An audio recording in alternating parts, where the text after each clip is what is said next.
우리는 이승만, 박정희, 전두환 세 대통령을 국민의 힘으로 극복시켰습니다.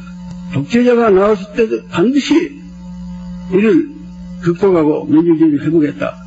만일 이명박 대통령 정부가 현재와 같은 길로 나간다면 국민도 불행하고 이명박 정부도 불행하다는 것을 확신을 가지고 말하면서 이명박 대통령께서 큰 결단했기를 바람하지 않습니다. 마지막으로 여러분께 간곡히 말씀드리고 싶습니다. 피대치는 심정으로 말씀한 겁니다.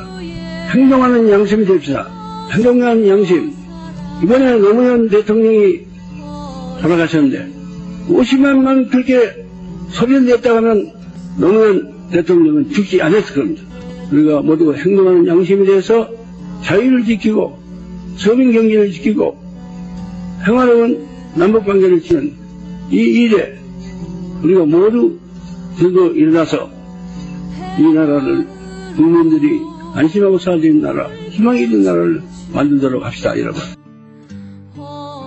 그저 밥이나 먹고 살고 싶으면 세상에서 어떤 부정이 저질러져도 어떤 무리가 문 앞에서 벌어지고 있어도 강자가 부당하게 약자를 짓밟고 있어도 모른 척하고 고개 숙이고 외면해서 눈 감고 귀를 막고 비굴한 삶을 사는 사람만이 목숨을 부지하면서 밥이라도 먹고 살 수 있던 우리 600년의 역사, 바람 부는 대로 물결 쉬는 대로 눈치 보며 살아라.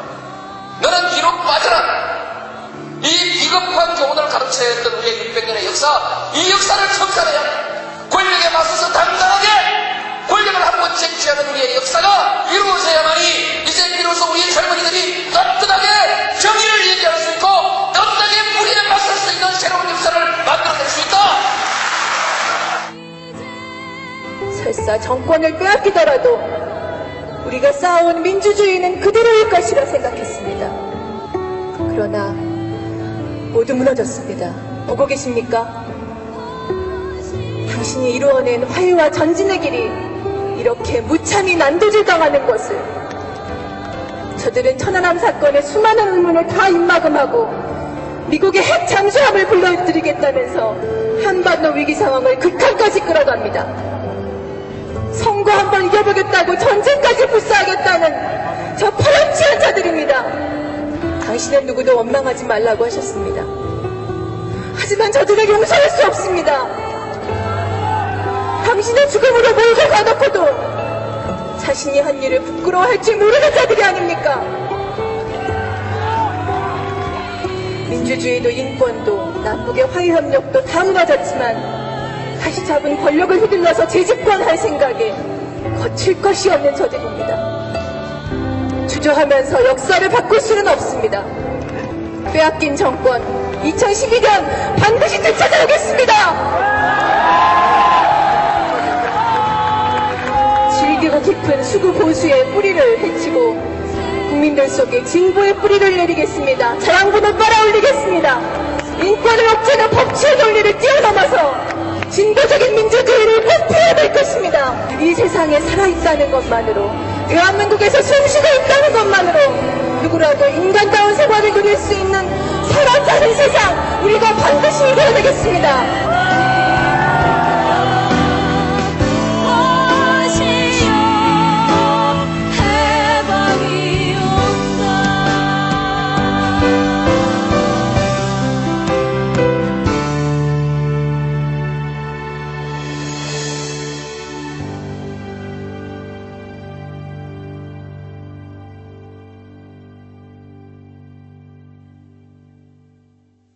태극기 휘날리며 벅차게 노래 불러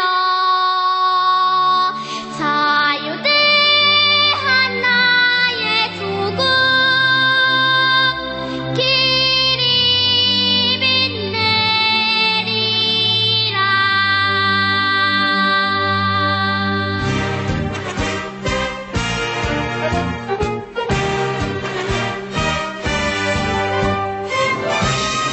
생방송 애국 전선. 높은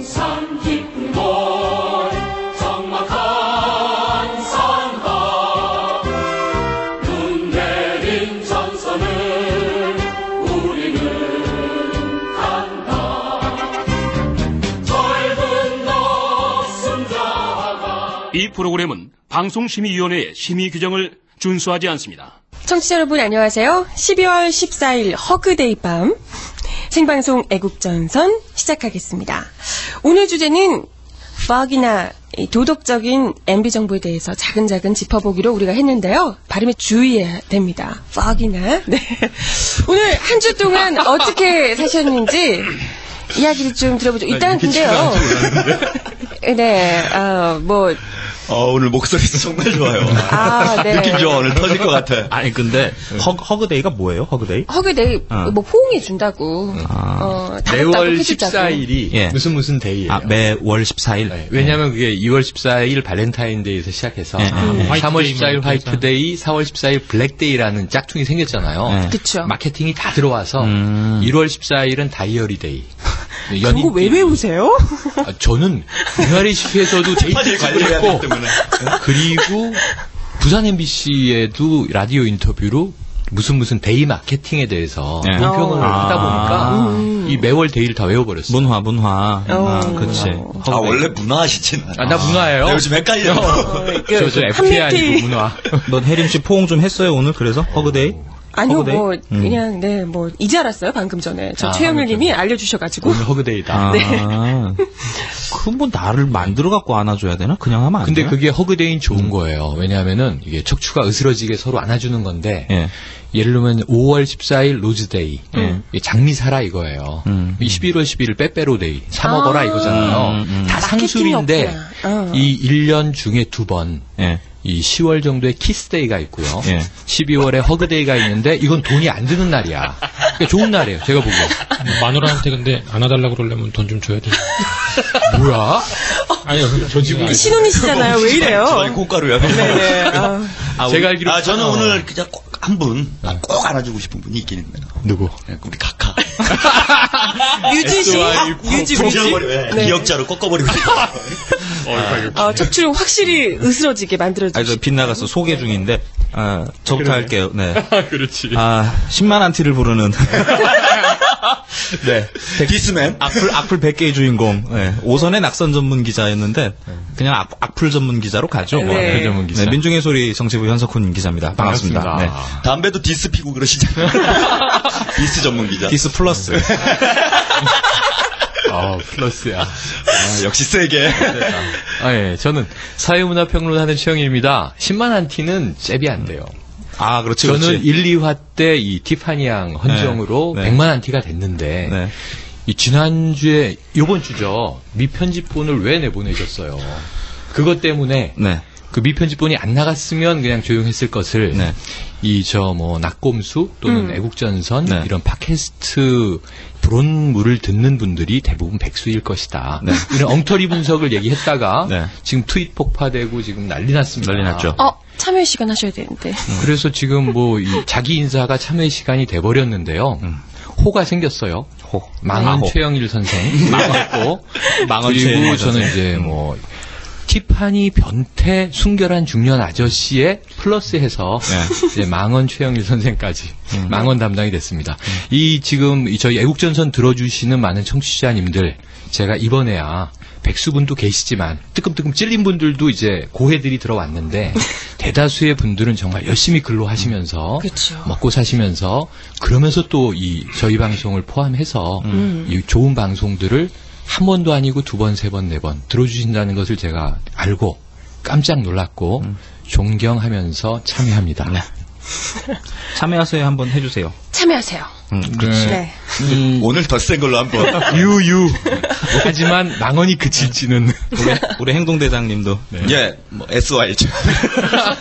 저 지금 고민이에요. 이런 사람이 아닌 상당히 지적인. 그 주변에 있는 사람들은 그렇게 평가를 하는데. 캐릭터 조폭이 처음 들어. 어떤 우리 애청자분이 사진 목소리를 듣고 있는 좀 비슷하게 생긴 우리 인물들을 이렇게 사진을 편집을 해서 보내주셨는데 제가 좀 기분이 안 좋았어요. 배우분이랑 이렇게 해준 건 좀 고마웠는데 배우분이 보니까 영화 배우 주요 출연작이 조폭 영화. 가문의 영광. 가문의 영광. 거의 머리를 안 쓰고. 예, 뭐 이런, 이렇게 데뷔가 됐더라고요. 내가 네네. 저렇게 됐구나. 예.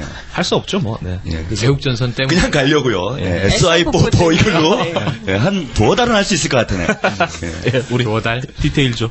예, 안녕하세요. 민중의 소리 경제부 조태근 기자입니다. 깔끔하네요. 여기는 안티가 없거든요. 네. 그렇지. 혼자. 무안티의 신화. 인기가 제일 많아요. 네. 오늘 우리 오늘 멘션을 받았는데 미국에 계신 분인데요. 여자분이세요. 그 조태일인데. 우리 디테일조 조태근 기자가 제일 마음에 든다고 연모하시더라고. 유부남이에요. 꼭 왜 초를 치고 그래. 3달 전에 결혼했습니다. 3달, 완전 신혼이네. 신혼인데, 제 연애를 11년을 해가지고. 저런. 예. 네, 청취자 여러분들이 그 목소리하고 얼굴하고 잘 매치가 안 된다고 이제 이렇게 말씀하셔가지고 저희가 소개하는 시간을 좀 잡았습니다. 저희가 5화 때는 저희 참 소심해요. 그죠? 5화 때는 니들은 뭐 방송만 하면 소개만 30분 하냐? 이런 비판 때문에 그냥 소개도 안 하고 이제 그냥 방송을 했더니 이젠 목소리 구별 못 하겠다고 소개해달라고 또 말씀하셔가지고. 근데 이게 우리가 3화부터 터져서 4화, 5화 점점 이제 듣는 분들이 늘어나다 보니까 뒤늦게 애국전선을 알고 접하시고 빠져드셔서 지금 1화부터 또 들으시는 분들이 있거든요. 뒤늦게. 그래서 저는 이미 사과를 여러 번 했는데 티파니 얘기 좀 그만해. 그러고 또 욕먹고 있는 거죠. 그러니까 이제 마음 놓고 하세요. 이제 요즘 안 하세요. 그죠? 요즘 많이 안 하죠. 보고 많이 싶어요. 이게 재밌더라고요. 그러니까 방송을 제가 많이 듣잖아요. 편집도 하니까. 그러니까 5화가 나가면 5화에서는 4화에서 이런 언급을 했습니다. 이렇게 얘기를 해요. 그럼 4화를 듣잖아요.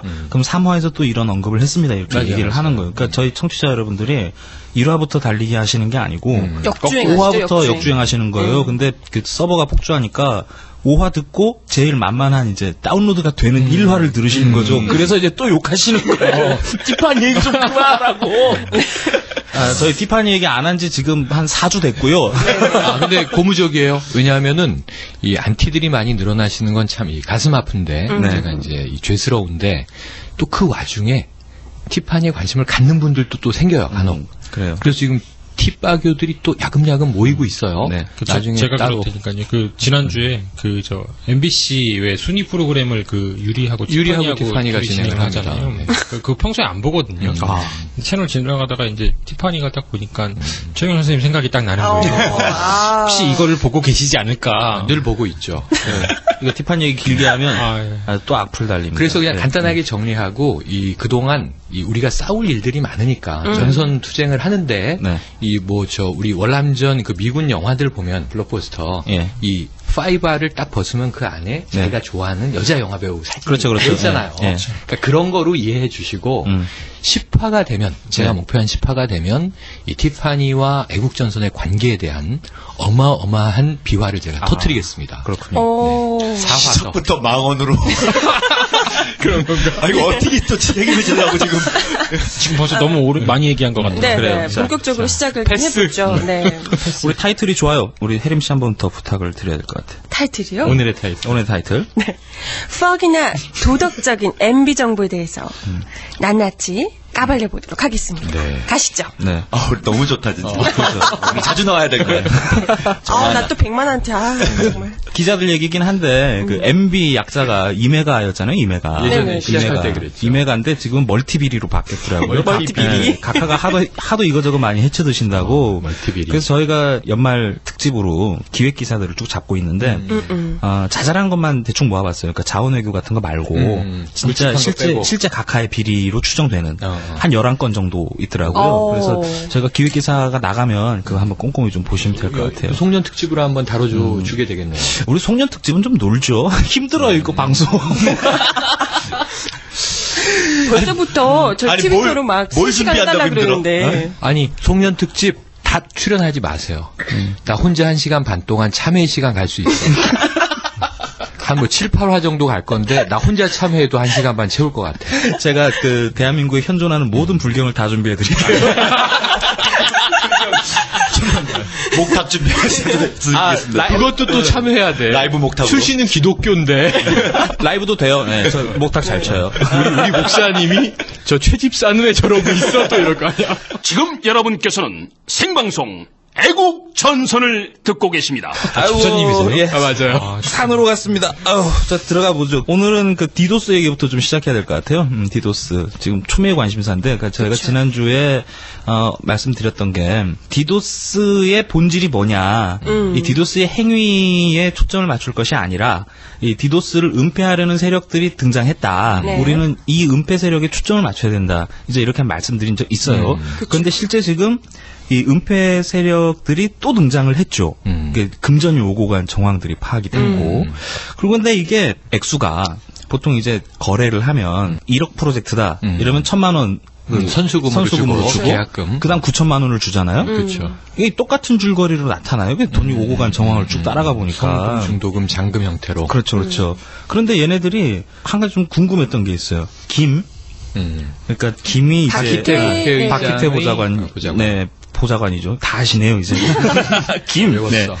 김이 이제 공한테 이 돈을 몰아줬단 말이에요. 그리고 최구식 의원의 비서인 공. 감사합니다. 그리고 공이 이제 강한테 또 돈을 쏴줬어요. 그리고 강이 이제 직원들 급여로 이제 항목을 해가지고. 강은 누구죠? 실제로 디도스 공격을 수행한 IT 업체 대표.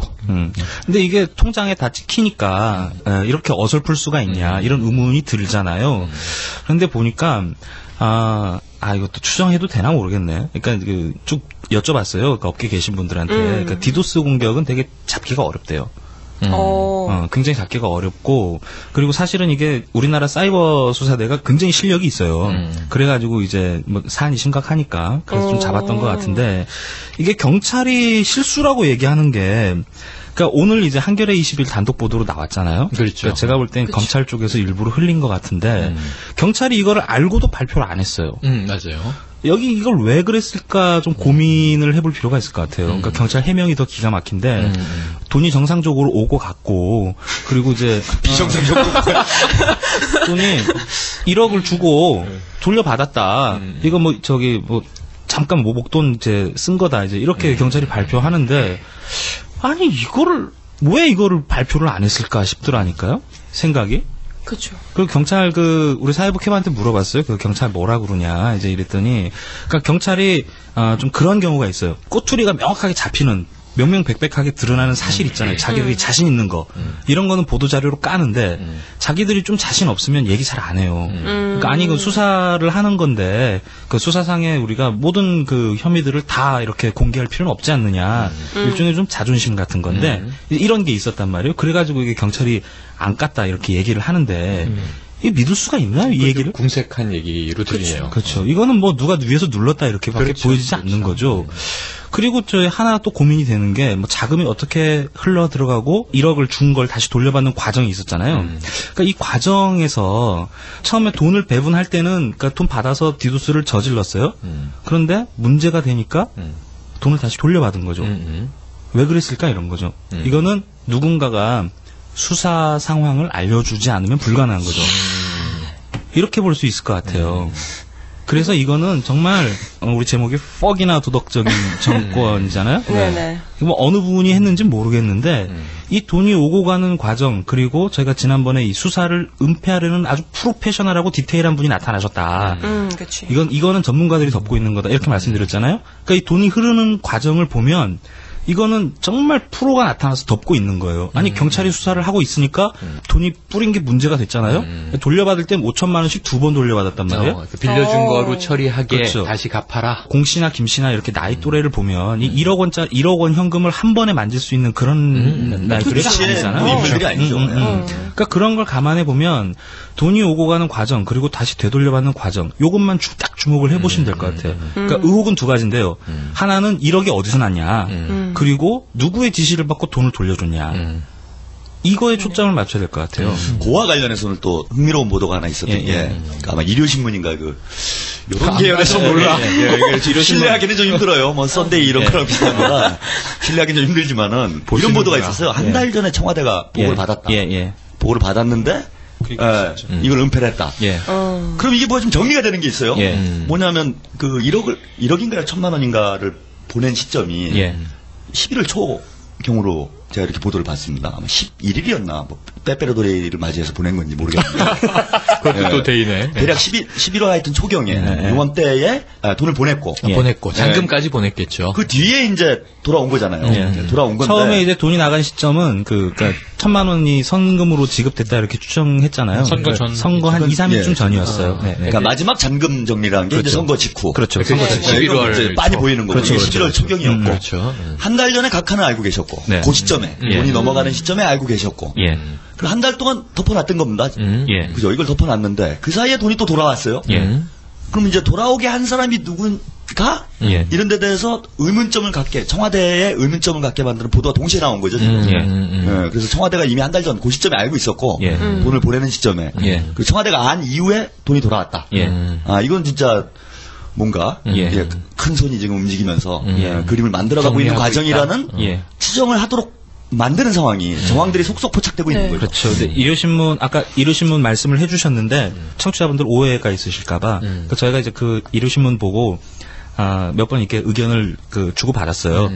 좀 많이 굴하다 이렇게 좀 보시면 될 것 같습니다. 완전히 신뢰할 수 있는 매체는 아니기 때문에. 그렇죠, 그렇죠. 그러니까 청와대가 몰랐다. 알았다. 이거는 제가 지난 방송에 이러면 또 들으셔야 되는데 5화를 들으시죠. 우리 국정원 편 이렇게 쭉 말씀 나오면서 분명히 보고를 받았을 것이다. 이런 말씀 드린 적이 있고 그리고 그 다음에 이 1억이 어떻게 조성됐는가 이거에 좀 의문이 많이 가요. 이거는 뭐 제가 팩트를 가지고 드리는 말씀은 아닌데 일단 지금 출처로 보이는 이제 박희태 보좌관의 기임, 이 양반이 1억을 쏴줬단 말이에요. 보좌관 월급 뻔한데 뭐 1억이 어디서 났겠어요. 31살인데. 누가 줬겠죠. 누군가 줬을 겁니다. 그리고 이 세계는 아시겠지만 돈을 안 받으면 절대 움직이지 않아요. 우리 뭐 진보진영처럼 뭐 뜻만 맞으면 몸으로도 보태주고 정치 그 홍보판도 거래가 딱 그렇잖아요. 절대 그러지 않아요. 낙선하는 무조건 이제 돈을 주고 받고 이런 정확히 오는 게 있으면 정확히 가야 됩니다. 그래서 이런 구조를 봤을 때 이 김이 혼자 단독으로 1억을 조성했다. 이건 있을 수가 없죠. 그렇다고 박희태 의장이 줬을까? 이것도 좀 말이 안 돼요. 왜냐하면 무소속이고 그 서울시장 선거에 직접적인 이해관계가 없어요. 면밀히 보면. 그러면 김한테 이제 1억을 꽂아준 사람이 누구냐 이렇게 봐야 되는데. 그래서 그 대목에서 아주 궁금했던 게 우리 이 미편집본 번외편 말고 그 전에 이제 공식적인 5화 때 디도스 쫙 다룰 때 속보 터지고 우리가 2부에는 음주도 한 김에 막 소설 썼던 적이 있잖아요. 그날 밤에 11시 반경 속보는 청와대 3급 행정관 연루, 긴급 체포 이 속보를 보고 우리가 소설을 쭉 뽑았는데 다음 날 경찰은 역시 단독범행으로 발표. 그렇죠. 오후에 검찰로 송치. 이렇게 끝 됐단 말이에요. 그렇죠. 그날 밤에 흥부는 다음 날 어느 지면에도 어느 뉴스에서도 찾아볼 수가 없었어. 방송에서도. 박모 행정관 말씀인데요. 그날 밤에 12월 8일이었죠. 청와대 3급이요. 청와대 3급 이 박모 행정관 이 양반 얘기가 그때 나오다가 지금은 또 갑자기 사라졌어요. 갑자기 사라졌습니다. 지금 검찰이 12월 9일부터 이제 수사를 착수해서 쫙 돌리고 있는데 거의 한 이제 일주일이 됐죠. 근데 이 박모 행정관 지금 어떻게 조사를 한 건지 이 어떻게 돌아가고 있는 건지 전혀 언급이 없어요. 그 사이에 갑자기 이제 오늘 박희태 의장의 비서 김모 씨가 이 1억을 공씨, 강씨 이렇게 해서 쭉 갔다는 게 나왔는데 이렇게 보면 지금 그 전까지는 이제 공씨 단독 범행 이렇게 했던 거는 이미 끝났고 그다음에 돈 거래가 없었다는 경찰 수사 결과도 다 뒤집혀진 상태고 그렇다면 지금 경찰 수사 결과에서 나머지 한 부분이 청와대 박모 행정관 이 양반도 상관이 없었다고 얘기를 했거든요. 그 광화문에 1차 술자리에 있었던 양반이죠. 그리고 2차 술자리에는 가지 않아서 이 박희태 의장 비서였던 김모 씨, 또 공모 씨 이렇게 만났었던 강남 술자리가 이렇게 있는데 그렇다면 이 광화문 술자리에 있었던 청와대 3급 이 박모 행정관 이 양반도 그러면 결코 이제 그 쉽게 그렇죠. 넘어갈 수 없는 그렇죠. 역할이 뭔가 자금을 이제 추적하는 데 있어서 어떤 고리를 맡고 있는가 이제 이런 부분이 중요해질 것 같고 그리고 이제 이 지난주에 소설은 소설일 뿐이다 우리가 이렇게 얘기를 했지만 재밌게 맞아떨어진 게 청와대도 연루됐다라고 하는 하나의 가설이 떴었고 그렇죠. 그 다음에 그를 청와대로 보내기 전에 정치에 입문시킨 것은 홍준표 의원이었다 했고 홍준표가 다칠 것이다 했는데 다음날 사퇴했잖아요. 그러게요. 놀랐어요. 네. 그래서 야 예언이 잘 맞네. 술빨이 좋으네. 막 이제 이런 얘기를 우리끼리 했는데 그 뭐 하루 만에 맞아. 이게 좀 싱겁잖아요. 근데 진짜 그러면 그 돈은 진짜 어디서 난 걸까요? 그러니까 돈의 어떤 자금 조성 의혹에 대해서는 이건 뭐 순전히 다 그냥 의혹인데요. 그냥 단순하게 생각해 볼 수 있는 건 1억을 쉽게 현금으로 만들 수 있는 사람이 그렇게 많지 않잖아요. 세력이나 집단도 많지 않아요, 사실은. 그러면 가장 직접적인 이해관계가 있었던 사람이지 않겠나. 그리고 실제 1억이 집행 가능한 뭐 조직이나 기관 뭐 이렇게 좀 좁힐 수 있잖아요. 그래서 그냥 이제 의혹 수준에서 던져보면 실제 디도스 공격으로 인해서 가장 혜택을 보는 사람. 뭐 선거 캠프겠죠. 선거 캠프겠죠. 근데 이쪽으로 의혹을 좀 많이 번지면 거기는 1억을 만들 수가 있어요. 왜냐하면 뭐 아시다시피 1억 선거 마사지 자금 쓰고 있는 상황이니까. 뭐 1억 마사지 다니시는 분 계시고 직접 이해관계가 있고 그리고 거기가 사학 재벌이기 때문에 뭐 1억 빼는 게 그렇게 어렵지 않은 문제죠. 그런데 물론 증거는 없습니다. 그냥 추정이니까요. 그리고 또 하나 좀 그 청와대 3급 행정관이 나왔잖아요. 그러면 이건 큰 집 아니면 이제 기관에서 꽂아줄 수는 있었겠다 이런 생각은 들어요. 특수활동비 같은. 그렇죠. 어차피 영수증 처리가 안 되니까 이런 곳은. 그리고 뭐 이런 말씀드리면 불편하실 텐데 뭐 종종 이제 그런 일들을 많이 봐왔지 않습니까? 그래서 그렇게 좀 의혹을 이렇게 한 2가지 정도로 맞춰볼 수 있지 않겠나 싶어요. 그렇게 된다면 이번 사건이 어디까지 번질 수 있을지 정말 이건 아무도 모르는 거다 이런 거죠. 지금 검찰 같은 경우도 사실 이게 한겨레 20일 단독 보도긴 한데 검찰이라고 안 썼어요. 그러니까 사정당국의 사정기관의 사정당국의 관계자는 이렇게 나왔거든요. 전형적인 검찰발 검찰이죠 검찰. 그러니까 검찰이 이걸 왜 흘렸겠나? 경찰은 이미 다 알고 있었고 검찰은 이걸 왜 흘렸을까? 이거는 이건 또 경험 얘기하면 또 그러실 텐데 경험적인 추측으로라도 위에서 압력이 있으니까 깐 거예요. 그런 거죠. 그러니까 위에서 누르니까 반발이 있는 거예요. 그러니까 이제 정권 말기에다가 왜 그러세요?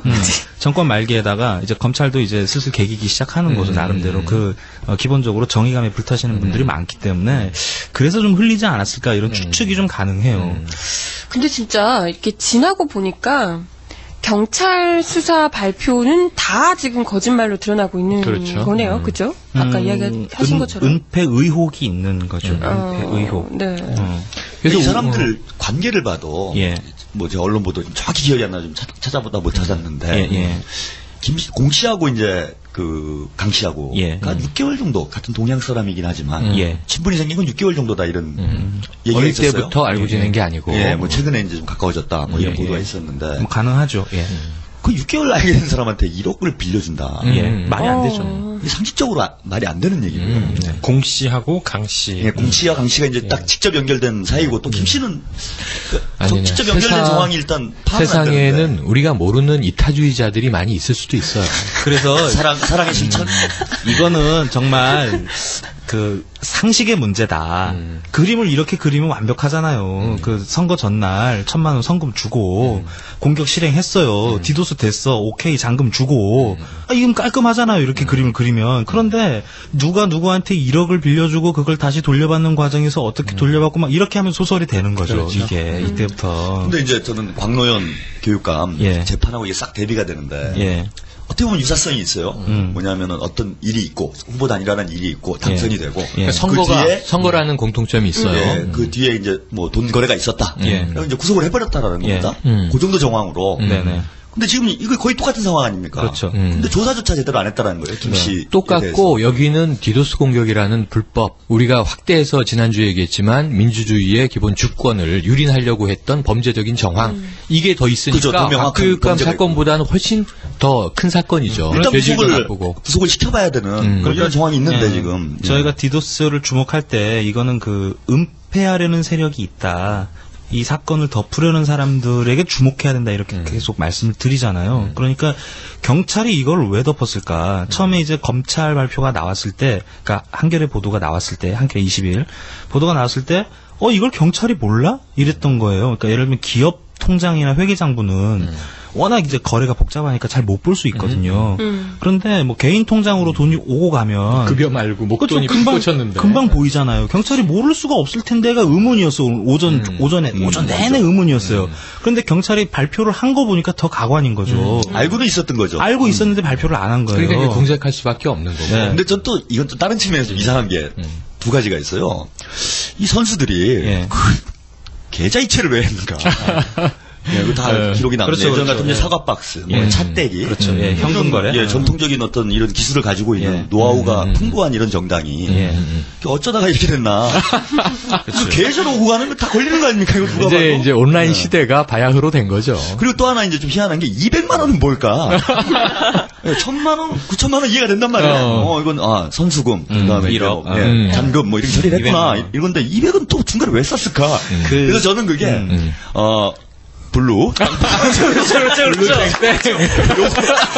요걸 정리하기 위해서. 야, 요런 디테일을 준비했어. 요런 디테일을 준비한 저도 거야. 똑같이 생각했어. 그죠? 딱 그 영업비 비슷해요. 영업비. 맞아. 그날 이제 제가 보기 외상을 한 거예요, 이 사람들이. 사람도 한 5명 있었고. 술을 퍼먹고 외상을 했는데.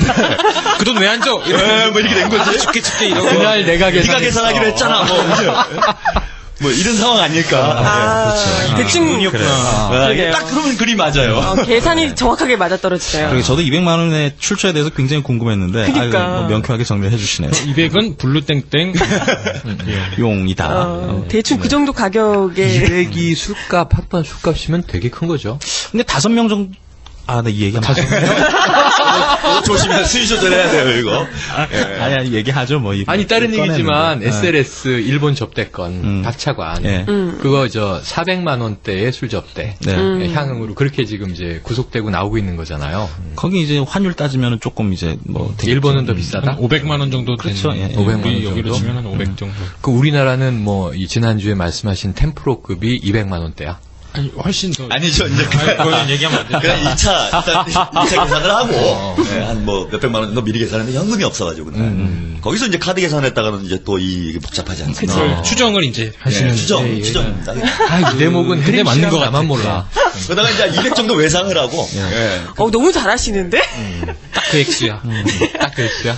용도가 정말 그런 건 같아요. 의혹을. 느낌이 이상해요. 그러니까 1,000만 원, 1억 이렇게 가는데 갑자기 그래서 200만 원. 지금 디도스 파장이 어디로 번질지 아무도 몰라요. 그렇죠. 그럼 뭐 그분 결심에 따라서 달린 건데, 근데 검찰 쪽에서 이렇게 그 툭툭 튀어나오는 거를 아주 유심히 보셔야 되거든요.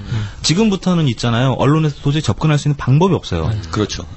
지금 또 중요한 게 이제 200이란다. 계속 200. 거기에 꽂혔어, 지금. 디테일 왜 저것 이러세요? 때문에 저기 이제 뭐 검찰에서 일부가 이제 흘렸을 수도 있겠지만 그러니까 의도적으로 흘렸을 수도 있을 것 같아요. 있죠. 왜냐하면 지금 매체가 이제 오늘 한겨레 20일 보도를 보면 이제 그 바이라인이라고 그러죠. 기자들 이름 쓰는 그 부분이 이제 특별 취재팀 이렇게 되어 있습니다. 검찰 쪽에서 누가 흘렸는지 알지 못하게 그렇죠. 이제 하려고 한겨레 21 쪽에서 이제 보통 그런 스킬들을 씁니다. 저희도 그렇죠. 이제 특별 취재팀 이런 거 자원외교 이런 거 할 때 이제 특별 취재팀 이름을 몇 번 나간 적이 있거든요. 기자 이름을 쓰면 이제 취재원이 노출이 되니까. 취재원 보호를 위해서 쓰는 경우가 있어요. 근데 이 매체도 딱 그 한겨레 21이 줬다는 걸 보면 보도가 크게 날 줄 알고 이 검찰 쪽에서도 이게 공작이 아닌가 이런 생각도 들고 또 하나 중요한 게 지금 계속 그 로그 파일 얘기가 계속 나왔었죠. 그거를 이제 이번 주에 검찰이 이제 입수를 했습니다. 성관이로부터. 그래서 로그 파일을 검찰이 지금 갖고 있는 상태니까요. 아마 조만간 또. 이게 수사가 지금 지난 9일에 검찰로 송치가 됐으니까 보통 이제 수사 기간 한 20일 정도 되고 연장하면 뭐 한 10일 정도 연장할 수 있거든요. 한 달 이내에. 그렇게 되면 11월 한 중순 정도까지 이게 끌고 갈 수 있는 이슈라는 것이죠. 그러면 아마 그때쯤에는 이쪽 그 돈 관계 아까 말씀드렸던 그 200만 원을 포함해서 그 부분하고 그다음에 이 로그파의 선관위 부분 지금 여러 의혹이 제기되고 있는 이 두 부분에 대해서 검찰이 아마 그 아주 센 물타기를 준비하고 있지 않을까 지금쯤 아마 이 기간 동안에 뭐 저 의원들 소환하고 아마 그렇게 되겠죠. 지금 이런 그 돈 거래까지 나왔으니까 아마 최구식 의원 또 그 광화문 술자리 또 저쪽 그 강남 술자리 참석했다는 뭐 공성진 의원 비서 또 정도원 의원 비서도 있으니까요. 그쪽까지 아마 쭉 가고 아마 뭐 국회의장을 소환할 수는 없겠습니까? 그러겠죠. 예. 그렇게까지 가면 뭐 이건 뭐 그 정도에서 매듭을 지을 것이다. 그래서 앞으로 한 1월 중순 정도까지 이게 쭉 가는 이슈인데 이 두 가지 점을 돈 흐름 그 윗선 또 그다음에 선관위 로그 파일 부분을 검찰이 어떻게 해명할 것인지 이 부분을 좀 그런데 이게 재밌는 게 우리가 지금 이야기하고 있는 이 디도스와 관련된 실제로 움직인 사람들은 이 장기판의 졸 같은 거잖아요. 그렇죠. 우리가 그걸 들여다보고 이렇게 관계를 추적하지만 우리가 뭐 공이나 김이나 박에 관심 있는 게 아니고 결국은 그건 드러난 현상인데 문제는 뭐냐 하면은 파열음이 나오는 게 흥미로워요. 지난주 우리 얘기에서는 경찰이 수사를 종료하는 그 몇십 분 전에 맞죠. 청와대 상급 행정관 한번 뻥 터졌다가 다음 날은 없었다는 듯이 덮어버렸고 그래서 파열의 조짐인가 그랬는데 다음 날 여러 가지 이제 한나라당이 우당탕탕 했고요. 그 다음에 검찰로 이제 넘어간 다음에 지금 파열음이 하나 나온 거죠. 오늘 돈 거래에 대해서 경찰도 알고 있었는데 이걸 왜 안 깠을까 그러면서 검찰에서 은밀히 흘렸다는 거 아니에요. 그러니까 파열의 조짐이 또 있는 거예요. 그럼 이 장기판이 움직이고 있는 거 밖에 그 상부의 세계, 상부의 세계에선 지금 한나라당이 지금 지지고 볶고 난리잖아요. 그 청와대와 당청 관계와 당내 관계, 세력들의 관계가 지금 이 사건에 영향을 주고 있겠죠. 덮어라 깔아 그렇죠. 지금 권력 투쟁을 하고 있는 거죠. 암투가 벌어지고 있는군요. 조금 이 언론들도 그렇고 보도하는 쪽에서 좀 유의해야 될 게 지금 상당히 이제 주영민 선생님도 말씀하셨지만 지금 검찰이 상당히 많은 키를 갖고 있게 됐습니다. 그렇죠. 경찰은 일단 날렸죠. 이번 건으로 해서. 그다음에 지금 한나라당이 상태가 지금 안 좋은 상태죠. 메롱하고 나가리 되는 상태죠. 청와대도 지금 힘이 없어지고 있는 상태죠. 지금 검찰이 가장 키를 지금 쥐고 있는 가장 많이 쥐고 있는 상태죠. 지금 이미 그 지지난주에 저희 그 정웅재 기자가 그 단독 보도한 그 내용을 보면 공 씨는 분명히 이제 그 윗선에 누가 있다. 그렇죠. 내가 다 뒤집어 쓰게 됐다. 내가 덤태기 쓰게 생겼다. 그 얘기가 있으니까 분명히 지금 돈하고 사람 이거는 지금 드러나 있는데 위만 안 드러나 있는 상태인데 키는 검찰이 지금 다 쥐고 있는 앞으로 한 달 동안 이제 플레이를 펼칠 수 있는 그라운드가 펼쳐진 것이죠. 이때 과연 검찰이 어떤 장난을 칠지 혹은 그 윗선에서 어떤 권력의 손에 놀아날지 그렇죠. 돈 사람이 있고 그 윗선 또 이 검찰 이렇게 있는 상태에서 앞으로 한 달 동안 이 벌어지는 국면을 좀 잘 봐야지 될 것 같습니다. 검찰이 자기 이익에 따라서 취사 선택을 할 수도 있겠네요. 물론 있죠. 왕왕 봐왔죠. 또 특히 이 정권 말기에는 검찰이 그런 캐스팅보드 같은 칼잡이 역할을 하는 경우들이 아주 많아요. 뭐 다음 정권에 뭐 줄 서는 이런 개념도 있고, 뭐 좀 안 좋은 얘기를 하면 누구를 밀어주는 역할로 갈 것인가 같은. 그리고 기본적으로 그 반발 심리도 있어요. 그러니까 상식적으로 이건 뒷얘기입니다. 검찰 조직이 이제 키를 쥐고 있는 게 일단 법무부랑 청와대잖아요. 그러니까 정권 초기에 까라면 까야 된단 말이에요. 그래서 엄청난 반발심이 있어요. 그리고 기본적으로 나 한다면 하는 사람이야 이제 이런 거 있잖아요. 자존심도 있고 100만한 딜 부르는 이 검사표를 들었다가는 이 맞아 죽는 지금 시대인데 지울까요? 지난주에 경찰편 들었다고 저기로 분도 있다. 아니 근데 저는 어떻게 생각하냐면 이 법원도 우리가 많이 까지만 또 국민들이 법원도 불신하지만 헌재까지도 저 판결이 지금 헌법을 소화하려고 낸 건가 아니면은 지금 정권에 줄서기를 하려고 낸 건가 이런 이제 고민들을 할 때가 많이 있거든요. 많이 있으니까. 왜냐하면 우리는 시스템이 작동한다고 늘 믿고 싶지만 결국은 사람이 움직인단 말이죠. 그렇죠. 그것도 이제 자기에게 영향을 줄 수 있는 사람의 눈치를 따라 움직이니까. 근데 이번에 SNS 파동에서 우리가 본 것처럼 정의로운 판사들이 있다는 걸 우리가 알고 깜짝 놀라는 거고요. 검사로서 사직을 하는 사람들을 보면서 정의로운 검사들이 있었구나. 드러나지 않았었는데. 근데 지금 뭐 사표는 안 던졌을지언정 검찰 안에도 분명히 정의로운 검사가 왜 없겠습니까? 그래서 그래서 이 방송 들으시는 혹시 검사분 계시면 이참에 용기 한번 제대로 좀 내주시라 이런 거죠. 저희는 제보해 주시면 음성 변조로 신분 보장하겠습니다. 굳이 꼭 저희 민중의 소리나 이렇게 아니더라도 주변에 친한 기자들 있으시면 팍팍 좀 뿌려주세요. 네. 네. 근데 이게 좀 우연인지 모르겠네. 또 이제 소설 지난주에 좀 재미를 봐가지고. 우리 현 기자님이 안 쓰기로 아까 얘기하지 않았나? 미아리에 당장 돗자리 깔아도 될 만한 예언을 했는데 바로 다음날 적중이 됐어요. 깜짝 놀랐어요. 그렇죠. 홍준표 대표 사퇴를 했는데 이번에도 좀 우연인지 모르겠는데 오늘 박근혜 이제 비대, 비대위. 박근혜 비대. 안 그래? 이렇게 하더라고요. 씻지 말고 비대. 룰루? 박근혜 비대가 오늘 새심파 의원들하고 만나가지고. 만났죠. 5시 한 반경에. 이러저러한 이제 한나라의 진로 문제 관련해서 얘기를 하는 시점에. 갑자기 느닷없이 돈이 튀어나왔단 말입니다. 돈이? 이 보도가 오늘 나왔다는 거예요. 그래서 분명히 그런 추론은 좀 돼요. 한나라당 내부의 어떤 권력 암투하고도 지금 연관이 됐다 보니까 지금 한나라당이 어디로 튈지 모르는 럭비공 같은 상황이어서 저는 깜짝 놀란 게 오늘 그 24시간 이제 보도 채널 있잖아요. 케이블에서 이제 뉴스 채널을 이렇게 오후에 보다가 깜짝 놀란 게 김성식 의원인가? 오늘 한나라당이 탈당을 했어요.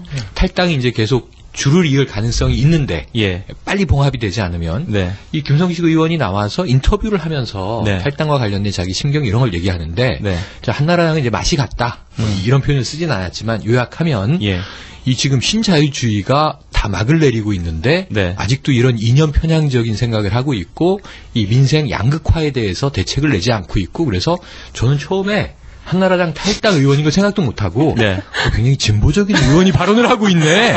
그리고 봤더니 한나라당을 오늘 탈당한 김성식 의원 인터뷰야. 저렇게 멋있는 얘기를 김선동을 잘못 썼나? 깜짝 놀랐어. 4년까지 나오신 줄 알고. 그러다 보니까 요 전개 과정도 지금 이렇게 뭐라 그럽니까 이렇게 롤러코스터를 타더라. 수사가 어떻게 될지 몰라. 빵 갈려다가 갑자기 딱 뭉치는가 하면 이제 정리수순인가 그랬는데 또 갑자기 빵 튀어나오고. 그래서 이게 지금 한나라당 내부의 어떤 역학작용이 장난이 아니겠죠. 이게 같이 뒤엉켜가지고 수사 자체도 이런 롤러코스터를 타는 식의 전개가 이루어질 가능성이 상당히 높다고 봅니다. 전혀 없진 않죠. 그렇다고 이제 그거 두 가지가 꼭 이제 맞물려 돌아간다 이렇게 말씀드릴 수는 없어요. 단정지어서 말씀드릴 수는 없고 그런 정황이 있다 정도 이렇게 보시면 될 것 같아요. 그러니까 디도스 문제는 일단 여기서 한번 묵죠. 그러니까 중요한 건 제가 계속 거듭 강조드리는데 돈이 오고 가는 흐름이 있어요. 돈이 오고 가는 흐름이 있는데 이 돈이 갔는데 이게 왜 다시 거꾸로 돌아오냐는 거죠. 이거는 수사가 들어갔다는 걸 알고 있는 누군가의 어떤 얘기 아니겠어요? 그러면 수사가 진행되는 과정을 알고 있는 사람이 도대체 누구냐? 어느 정도 레벨의 거물이냐? 이제 이런 문제인 거죠. 그리고 이게 금전적으로 그냥 돈 주고 받은 거다 이렇게 변명을 하는데 일단 경찰은 덮고 검찰은 발표를 안 하고 언론을 통해 깠단 말이에요. 이거는 위에서 은폐를 하고 있다는 증거잖아요. 맞아요. 그럼 누구냐 이거 누구냐? 누굴까요 이거? 나는 안아주고 싶어요 그분을. 꼭 안아주고 싶어요. 기억자로 꺾어주고 싶어요. 오늘 자정이 얼마 안 남았어. 허그데이. 빨리 안아줘야 돼. 이거 누구냐 이거 누구냐 나오셔라 이런 거죠. 우리 지난 방송에서 링 위에 오르셨다 이랬는데 꼭 그분이란 얘기는 아니에요. 큰 놈이 왔다 이랬는데. 큰 놈이 왔다 이런 거죠. 디도스 일단 여기까지 묻겠습니다. 자, 봅시다. 조 기자님 말씀처럼 30일 동안 이제 검찰의 조사 결과를 기다리면서 그 사이에 또 여러 가지 제보가 흘러나올 걸 기대해보면서 지켜보기로 하죠. 그러니까 보도를 보실 때 요거를 딱 초점을 가지고 보시면 굉장히 맛있는 기사를 볼 수 있을 것 같아요. 그리고 1억의 출처. 요거 짜릿합니다. 요거. 제 생각에는 아마 청와대가 망하기 전까지는 밝혀질 것 같지는 않아요. 짚히는 데가 있는데. 짚히는 데는 있지만 그게 밝혀진다면 항쟁 상황인 거죠. 탄핵 상황인 거고. 그만두셔야죠. 그렇죠. 많이 관련이 있다면. 그거 안 밝혀줘도 탄핵해야 되는 거 아닌가? 원래 그러신 분이지만. 탄핵거리가 아까 11개라며. 탄핵거리가 아니고 비리죠, 비리. 묶어서 한 건? 네, 그렇죠, 묶어서 한 건. 그러니까 이런 해피한 상상도 해봤어요. 만약에 1억의 출처가 큰 집이다. 이러면 헌정 파괴행위잖아요. 이러면 국회에서 이걸 잘라야 되는데. 그렇지. 이 사람들이 탄핵을 하겠냐는 거지. 그러니까 행정부의 수반이 이 불법 선거 개입을 했어. 이런 거죠. 그런 거죠. 근데 지금 체제가 이제 박비대 체제이기 때문에. 박비대. 적극적으로 할 가능성도 한나라당에서도. 그럴 수도 있죠. 그래서 아마 역학 관계를 쭉 따져보면 이 1억의 출처는 밝혀지지 않을 가능성이 되게 높아요. 지금 상황에서. 그러나 이제 방송에서 말씀드렸지만 우리 저 정의로운 검사님들 많이 계시지 않습니까? 네, 이참에 용기 한번 시원하게 내주세요. 맞습니다. 아, 그리고 저 하나만 좀 덧붙이. 아까 그 로그 파일 이제 확보를 했다 이렇게 얘기를 하셨는데 이게 상당히 초점이 돼 있지 않습니까? 로그 파일 문제가. 근데 두 가지가 이제 저는 확인이 되는 것 같은데. 첫째는 로그 파일 말씀하시니까 겁나네 갑자기. 그냥 가는 거예요. 우리는 악몽이. 우리는 이런 거야. 자, 들어갔다는 건 입수했다라는 건 안전하다는 뜻일 수 있을 가능성이 상당히 높다는 겁니다. 나는 추정 안 할래. 예, 그럴 가능성이 상당히 높기 때문에 생각만큼 파괴력이 큰 게 아닐 수 있다. 네. 요걸 좀 유의를 하셔야 될 것 같고 또 하나만 더 덧붙이면은 이 충분히 조작이 가능하다는 거예요. 네. 로그 파일 뭐 2, 3일이면 전문가들이 그게 지금 가능하다. 논란이 있어요. 그러니까 이 조작이 가능하다. 지난 방송 때도 우리 얘기했는데 그 다음에 또 이제 오늘 나온 매체 보도는 이 전문가가 발언을 했는데 이 조작을 하면 조작한 정황을 또 찾을 수 있는 기술적인 방법이 있다. 그래서 거기에 서로 엎치락뒤치락 있어서 IT 세계는요 무궁무진해요 이거는. 그래서 저도 이제 그 말씀인데 삭제를 했다라는 사실 자체, 손을 댔다라는 사실 자체는 확인이 된다. 그렇죠. 그래서 오히려 이쪽에 좀 이제 초점을 로그 파일에 문제가 있었다라면 로그 파일의 기록이 어떻게 나오느냐 보다의 초점보다는 여기 누가 손을 댔다라면 그러니까 문제가 있는 거죠. 표면적인 것만 보지 말고. 그러니까 일단요 로그 파일 관련해서는 경찰이 굉장히 자세하게 브리핑을 한 게 있어요. 이것도 경찰 편든다고 제가 10만원 뒷줄. 원래 10만 플러스? 아니, 디스 플러스? 수사 발표 브리핑 하는데, 그 기자들이 많이 있잖아요. 계속 물어볼 거 아니에요. 이게 선관위가 의도적으로 DB를 끄는 정황이 있는데, 이거 어떻게 된 거냐, 이렇게 계속 물어봤어요, 기자들이. 그런데, 거기 브리핑하는 관계자, 그러니까 사이버 수사팀의 관계자가, 그런 정황은 없다. 이게 하도 의혹이 많아가지고, 말씀을 드리는 건데 그런 정황은 없다. 계속 이렇게 계속 말씀을 하셨단 말이에요. 근데 이제 그것을 국민들 대다수가 믿을 수 있느냐 없느냐의 문제니까. 그렇죠. 심정적인 문제는 이게 주관성이 작동하기 때문에 좀 어려워요. 그렇죠. 그래서 지금 오늘도 10만한테 어쩔 수 없네요. 피해갈 수가 없네. 지금 검경을 다 편들고 나오셨기 때문에 어쩔 수가 없네요. 우리는 검경을 편든 건 아니고 검경 안에 우리는 완전히 썩었다고 믿고 싶지 않은 거죠. 그 안에 정의로운 분들이 일부 소수라도 살아 계시다면 이 당신들이 이제 권력의 압제 속에서 목소리 죽이고 복지부동하고 이 공무원 자세 취하고 계시지 말고 정말 당신들이 사실을 치고 뭐 사법 연수를 받고 법관, 법의 사법부에 임용이 될 때 가졌던 초심을 한번 생각해 주십사. 한번 이 같은 국민의 한 사람으로 호소하고자 하는 바입니다. 초심이 없어요, 그 사람. 없어요. 우리 방자전의 이 변학도 같은 거야? 다 없어요. 우리 현 기자님께서는 애국전선 비밀 회원들한테 메시지를 지금. 각계각층에 지금 있기 때문에. 뭐 말씀하시니까 갑자기 생각나네. 이거 디도스 얘기 아니에요. 최근에 중국 어선 사건 때문에 어제 난리 났죠. 승용차 몰고 중국 대사관에 뛰어들어가신 분이 있어요. 맞아. 오늘 또 새총 쏘시고 보면. 이제 우리나라에서. 그런데 중국 대사관에 포털 사이트 다음 아고라에 민중의 소리 이름으로 애국전선 행동대원 중국 대사관 뛰어들어 이래가지고 그 사진을 올리는 거예요. 진짜? 세상에. 그러니까 아이디가 민중의 소리고 애국전선 제목이 애국전선 행동대원 중국 대사관 뛰어들어. 행동대 장은 아니었네. 최현욱 선배님. 제 대원이 많습니다. 누굴 시키신 거예요? 그게 보수단체가 있을 수도 있어요, 애국전선. 근데 요거는 해명을 하고 넘어가야 돼요. 전혀 관계 없습니다, 저는. 저희가 애국전선이라고 이렇게 방송 이름을 지어놓은 건, 이제, 일단 반MB, 그리고 반FTA, 이 전선을 넓게 치고, 어떤 이런 의미였잖아요. 좀 역설적인 의미도 있었죠, 사실. 뭐 자세한 얘기는 뭐 다음에 해드리도록 하겠습니다. 뒷담화 때 하기로. 그런데 이런 어떤 무슨, 뭐 자폭 테러, 내지는 이런 극우 테러, 극우적인 테러 방식, 이런 거 아니에요. 저희가 원하는 건 촛불 들고 그냥 이렇게 거리에 나오셨다가 이렇게 물대포 나오면 좀 빠지시고 이런 걸 원하는 거지. 저희는 제일 센 게 SI4입니다. 그 이상 하지 않습니다. 오해하시면 안 돼요. 그래서 그 부분은 저희랑 전혀 관계가 없다는 말씀을. 과격 행동 관련해서는 최한국이 자꾸 우리 팬카페 운영자께서 지금 옆에 와 계신데. 오늘은 최초의 방청객이 있는 날. 방청객과 우리 작가팀으로 합류하신 한 작가님이 옆에 극강미모의 한 작가님인데 저는 우리 운영자님 의심스러워요. 시켰다. 뒤에서 배우 조정하고 있는 거 아닌가. 또 방청객을 끌어들이나? 그래요. 어쨌든 이제 그 포털 사이트에 있기 때문에 한 조회수가 한 10만 넘더라고요. 찾아봐야 되겠네. 너무 이름이 겹치는 게 많네요. 민중의 소리, 애국전선, 행동대원. 그러니까 제가 볼 때는 의도적으로 쓴 것 같은데요. 저희랑 전혀 관계가 없다는 말씀을. 네네네. 이런 해명까지 해야 되니까.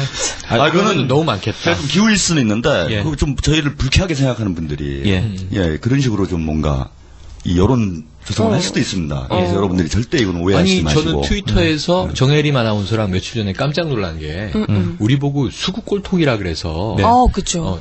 빨갛다 뭐 이제 왼쪽에 가 있다 이런 얘기는 우리가 종종 듣는데 수국골통은 또 처음 들어봐서 난감해가지고 어제 밤에 백분 토론에서 이 김진 중앙일보 논설위원이 갑자기 친하게 느껴지더라고요. 수국골통이라서? 네. 그분은 근데 진심으로 그런 얘기를 하시더라고요. 다음 주에 또 참여 시간 가지시고.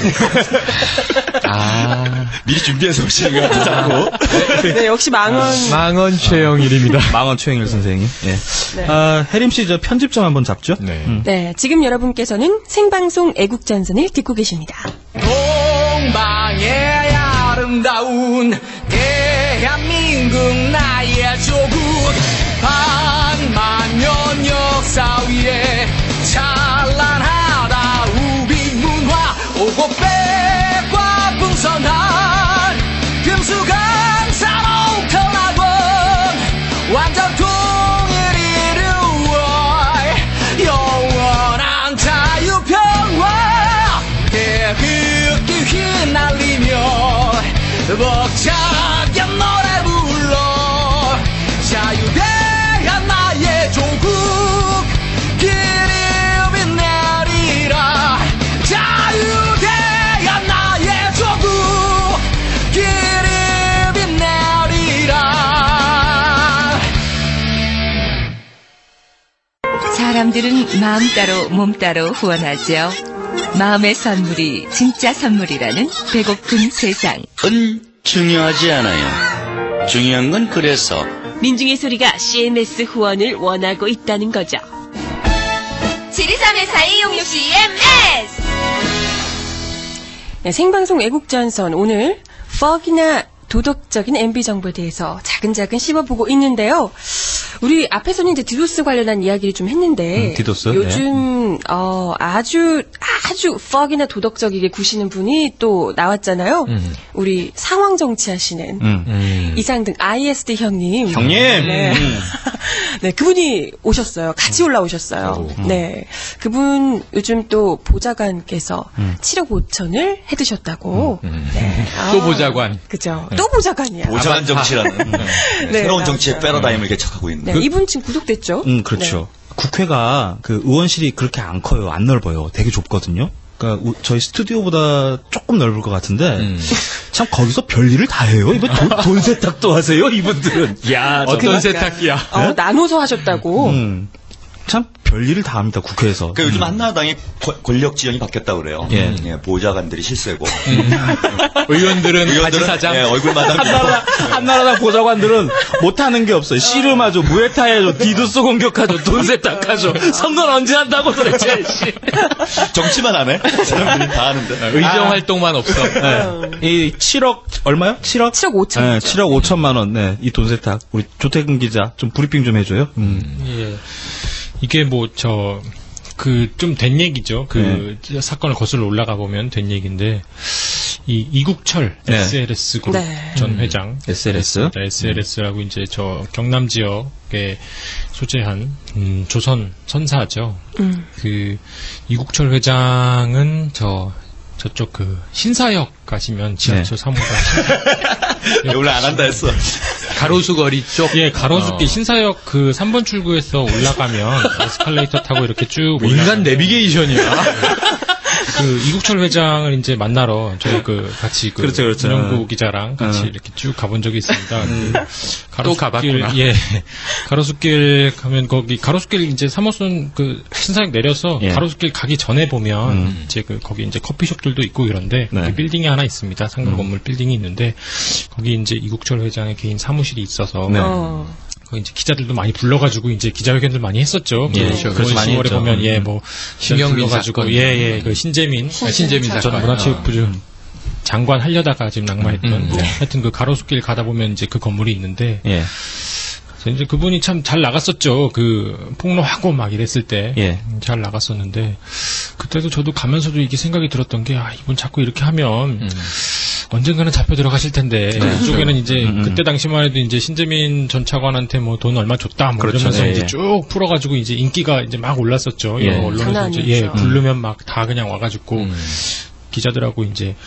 그 양반이 참 대단한 게 그 검찰이 압수수색 한 날 막 그 기자회견하고 밑에 층에 내려가서 커피숍에서 기자들 불러가지고 이제 기자회견하고 막 이랬는데 깜짝 놀랐어요. 배포가 장난 아니네요.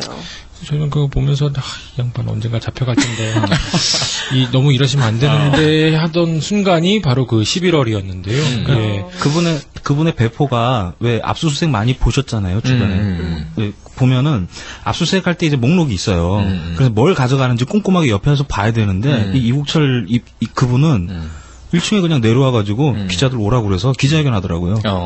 뭘 가져가는지도 체크도 안 하고 위에는 박스에 막 싣고 있고 아마 그 비망록 때문에 그랬던 것 같은데 비망록 깐다는 얘기로 계속 갔으니까 비망록 내놔라 뭐 이렇게 애들 했었는데 이분이 그 SLS 조선 2009년에 여기에 문제가 생깁니다. 그 전부터 문제는 많았었는데요. SLS 조선의 그 뭐 횡령 뭐 그 분식회계 뭐 이런 문제들이 있어서 검찰의 수사를 이제 받게 됩니다. 그때 당시를 보면 창원지검에서 수사를 이제 2009년에 받게 되는데요. 여러 가지 문제들이 있었습니다. 이제 분식회계 횡령 요거는 좀 작은 거고요. 그 조선회사니까 이제 뭐 청취자분들 중에서 이제 조선업계에 있으신 분들은 뭐 아시겠지만 이 배는 돈이 많이 들잖아요. 그렇죠. 배 하나 만들려면 이제 뭐 몇천억에서 몇 조까지 들죠. 뭐 유조선 같은 거는 뭐 몇 조짜리니까 그런 거를 이제 계약을 해서 만들려면 이 선주라고 그러죠. 선사 발주하는 배 만들어 달라 이렇게 돈 내는 사람. 그 조선회사에다가 이제 돈을 주게 되는데 한 번에 주질 않습니다. 그렇기 때문에 이 배를 만들려면 이 선박금융이라는 게 있습니다. 돈을 미리 이제 좀 돈을 이제 나중에 받을 거니까 융통할 수 있게 미리 돈을 좀 해달라 이렇게 이제 은행들에서 이제 꾸는데 은행도 이제 웬만한 은행은 안 되기 때문에 은행들이 해주게 됩니다. 그래서 여기에 보험을 들어줬던 게 선박금융을 해줬던 게 이제 그 수출보험공사가 있습니다. 지금은 이제 이 수출보험공사도 많이 해드셔가지고 그 비리를 많이 저질러서 그냥 뭐 조선사들 아무데나 막 해준 거죠. 그래서 올해 초반에 한번 터지긴 했었죠. 여기서 이제 이 SLS에 이 몇천억을 보증을 해줍니다. 빌려준 거죠. 뭐 이렇게. 근데 이 과정에서 이제 이 제대로 SLS가 이 배를 몇 척을 하고 있는지도 모르고서 수출보험공사가 그냥 막 해준 게 있었습니다. 그래서 이 과정에서 이제 비리가 크게 있었는데요. 이 건이 이제 가장 큰 것이었는데 이 나머지 이제 횡령 배임 이런 것도 있지만 그 이 부분에 대해서 이제 창원지검이 수사를 이제 하게 됐습니다. 2009년에 딱 들어오게 되니까 또 이 당시 회사도 어렵고 이러니까 이제 워크아웃이라고 그러죠. 개선 작업. 이제 파산하기 전에 빨리 이 회사를 정상으로 만들어라. 뭐 이 워크아웃 작업에 들어가게 되면 이 회사를 정리하게 되고 경영진도 이제 일정 정도 책임을 묻거나 물러나야 됩니다. 그 과정이 있으니까 이제 이국철 회장은 2009년 당시에 몸이 다른 거죠. 워크아웃을 막으려고. 워크아웃도 막아야 되고 또 검찰 수사가 이제 들어오기 시작하죠. 아까 말씀드렸던 이 무역보험공사 지금은 이제 K주어로 바뀌었습니다. 올해 초에 하도 사고 저질러서. 어쨌든 그런 과정이 있었습니다. 그래서 창원지검 이렇게 수사 들어오고 이러니까 이걸 막아야겠다. 그래서 이제 이국철 SLS 전 그룹 회장이 로비를 하게 되는데요. 권력에 대한 로비를. 그렇죠. 우리 살려주시오. 검찰 수사를 막아야 되니까. 정권 실세에 로비를 하려고 다 그 선을 찾습니다. 누구한테 하면 좋을까 이제 찾게 되겠죠. 이 과정에서 등장하는 양반이 이제 그 구속된 그 문환철 대형 로직스 대표라고 있습니다. 이미 이름이 많이 공개됐습니다. 지금 뭐 이미 구속된 상태고요. 문환철 대형 로직스 대표가 이 여권 관계자들을 이제 소개를 시켜줍니다. 브로커군요. 브로커죠. 정확히. 이 문환철 대형 로직스 대표가 소개시켜준 양반이 바로 이 이상득 의원의 보좌관인 박배수 보좌관입니다. 지금 구속됐죠. 지난 8일에 구속됐습니다. 12월 8일에 구속이 됐는데요.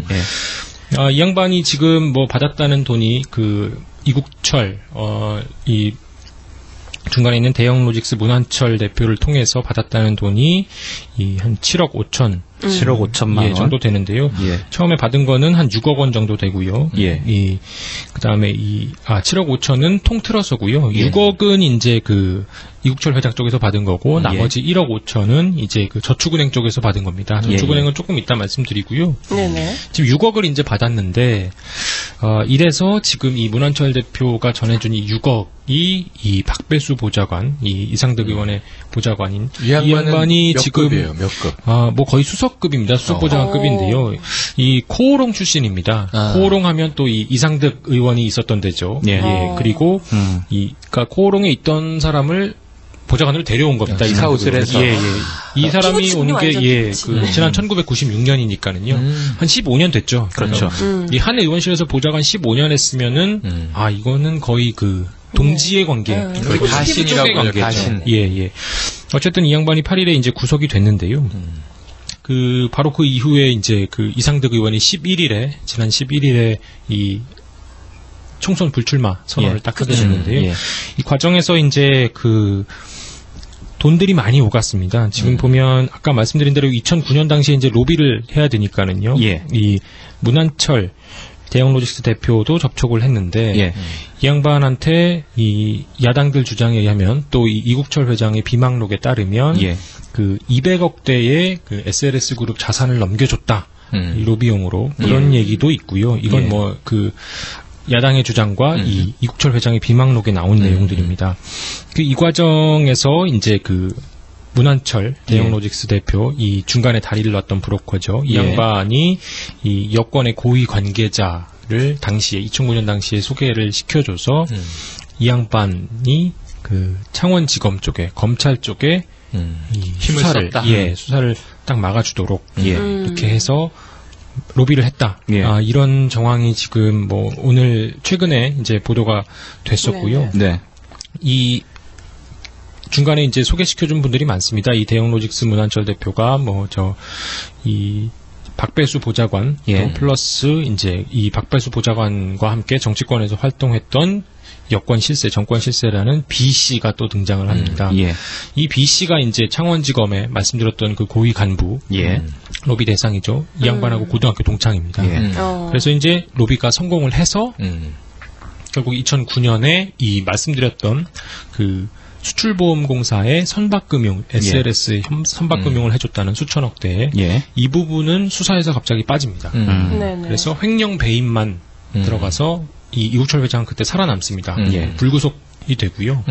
기소는 됐지만 그래서 집행유예를 받아서 계속 이제 활동을 해왔었는데 벌금도 아니고 집행유예고. 결국 2010년에는 결국 워크아웃에 들어가서 이국철 회장이 이 SLS를 뺏기게 되죠. 그렇죠. 그래서 바로 올해 그래서 6월부터 뭐 계속 기자회견도 잠깐 했었죠. 6월에 했고 또 이제 최근 들어 10월, 11월에 계속 이 신재민 전 차관 거 터뜨리고 그다음에 박영준 전 차관한테 일본 접대했다. 그 얘기들이 계속 나오는 게 이 최근 얘기가 돼서 지금 이제 그 이국철 회장 전 회장은 11월 17일에 구속이 되죠. 근데 이제 그 과정에서 보면 11월 17일에도 구속됐을 당시에도 이 별건으로 이제 별건 수사라고 그러죠. 그렇죠. 다른 건으로 일단 별건으로 걸어놓고 그러니까 신재민 전 차관한테 뇌물 공여를 한 혐의, 뭐 그다음에 이 뭐 명예훼손 한 혐의, 뭐 이런 것들, 그다음에 이 말씀드렸던 뭐 횡령 혐의 뭐 이런 거 있다 이렇게 하고 또 그다음에 그 말씀드렸던 그 수출보험공사의 그 수천억대의 이 무역 선박금융을 받은 거 이걸로 해가지고 딱 넣고 이 핵심적인 부분인 이제 그 대검찰 로비에 대해서는 지금 아직 나오지 않고 있는데요. 안 나오겠죠, 뭐 그런 거. 조금 더 말씀을 드리면 이 이국철 회장 비망록이 지금 뭐 여러 언론들에 많이 퍼져 있는데요. 이 이국철 회장 비망록에 따르면 당시에 이제 전현직 고위 검찰 관계자들한테 한 11명, 10명 넘는 이 검찰 관계자들한테 이 수사 무마 로비를 2009년 당시에 벌였다는 것이죠. 이 뭐 돈도 이 아까 말씀드렸던 문한철 대형로직스 대표를 통해서 간 돈만 지금 비망록에 나온 거는 뭐 한 60억 정도 되고요. 이 60억을 이제 정권 실세 그다음에 이 검찰 쪽에다가 이제 뿌린 것인데요. 뭐 많습니다. 이 정권 실세 쪽에는 뭐 그 룸사롱 대접도 하고 그다음에 뭐 시계 유명한 시계들 뭐 까르띠에 그다음에 프랭크 밀러 이런 시계들이 있죠. 예. 이런 시계들 뭐 한 시계 하나에 뭐 한 수백만 원씩 하는 그런 시계들입니다. 이 박배수 보좌관 구속된 이상득 의원의 박배수 보좌관한테도 시계가 왔다 갔다 그러죠. 예. 왔다가 갔죠. 예, 왔다가 다시 갔는데 유행이군요. 왔다가 예, 왔다 갔습니다. 왔다리 갔다리. 예, 예. 그래서 어쨌든 이 지금 박배수 보좌관 이 구속된 박배수 보좌관이 말씀하신 대로 그 이 이국철 회장 쪽에서 받았다는 이 6억 이것은 받아서 지금 그 이상득 의원실에 이 비서관 1명과 그 다음에 이 비서 2명의 계좌로 이 그렇죠. 세탁을 한 거죠. 왜냐하면 뭐 아시는 분들 아시겠지만 그 금융정보분석원이라고 있습니다. 그 과천에 가면 재경부 지금은 이제 기획재정부죠. 그 건물 바로 옆에 보면 이제 그 금융정보분석원이라고 있는데요. 금융정보분석원. FIU라고 그러는. 여기는 2천만 원 이상의 현금 거래는 무조건 다 이 자동으로 보고가 되도록 되어 있습니다. 그러니까 2천만 원씩 거래를 하면 무조건 다 잡히게 되어 있습니다. 이 기계적으로 전산 상황으로. 그렇기 때문에 안 잡히려면 2천만 원 밑으로 쪼개야겠죠. 500만 원, 500만 원, 1,000만 원, 1,500만 원 뭐 이렇게 해서 쪼개서 해야 되는데 이걸 알고서 이제 이 이상득 의원실에 비서관 1명과 이 비서 2명은 여직원 2명 그것을 나눠서 딱 다시 이 박배수 보좌관 쪽으로 받는 역할들을 한 것인데요. 지금 의원실 전체가 연관이 돼 있고 그다음에 이국철 회장의 돈이 오간 그 증거들이 명백히 지금 나와 있는 상태이고요. 특히 이 이국철 회장이 구속돼 있고 문한철 전 대형로직스 대표도 구속돼 있고 이런 상황이니까 아마 이 지금 이국철 비망록 그 이국철 회장은 계속해서 그 이상득 의원에게 60억대 로비를 했다, 뭐 70억대 로비를 했다, 30억을 했다. 이건 이제 박지원 전 민주당 원내대표는 뭐 30억 얘기를 했었고요. 이국철 회장 비망록엔 뭐 60억도 나오고, 그다음에 뭐 그 대정권 또 검찰 로비를 위해서는 뭐 이 대형로직스 문한철 대표를 통해서 뭐 200억대 자산 옮겼다, 뭐 이 얘기까지 있으니까요. 이게 뭐 돈의 규모가 뭐 그 1, 2억 수준이 아니라 지금 이제 나온 6억은 아마 빙산의 일각일 것 같고요.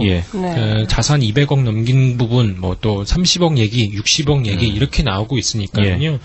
이거는 거의 이제 뭉칫돈일 정황이 크니까는요. 아마 이것은 그 조만간 아마 뭐 이상득 의원은 계속 그 뭐 검찰 소환에 그 응하겠다 뭐 이런 입장을 밝혔으니까.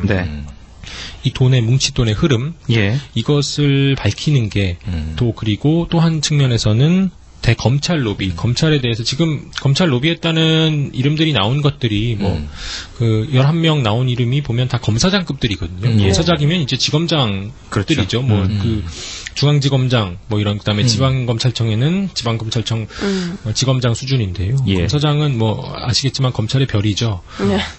이 별들에게 다 이 돈이 갔다는 얘기인데 이게 지금 그 뭐 이상득 의원 수사하는 게 물론 제일 중요하고요. 그다음에 이 검찰 부분, 검찰 로비는 계속돼도 지금 밝혀지지가 않는 것들이 상당히 많습니다. 지금 뭐 지난번에 PD 수첩이었던 것도 있고, 뭐 벤치 검사도 있었고, 이 전부 다 이 무혐의가 되고 날아가고 이랬는데요.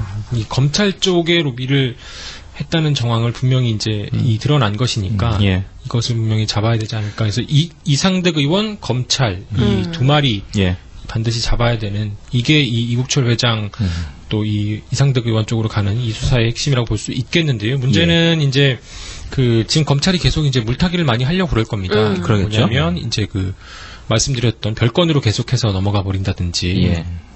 이를테면 이런 거죠. 뭐 저 그 수출보험공사 그거에 대해서만 크게 해서 뭐 얼마를 했다. 뭐 이것만 크게 하고서 이 나머지 돈 오고 가는 거에 대해서는 쉬쉬쉬 하고 또 이제 이게 박영준 차장, 박영준 전 지식경제부 차관까지 이 연루가 돼 있으니까요. 일본에서 500만 원대의 접대를 받았다는 이 실세 로비를 한 이 정황들도 지금 이 지난주에 바로 그 SLS 일본 그룹 일본 쪽 법인장이 검찰에 출두를 해서 이미 불었죠. 그 박영준 전 차관을 접대한 적이 있다. 이렇게 이제 얘기는 했으니까는요.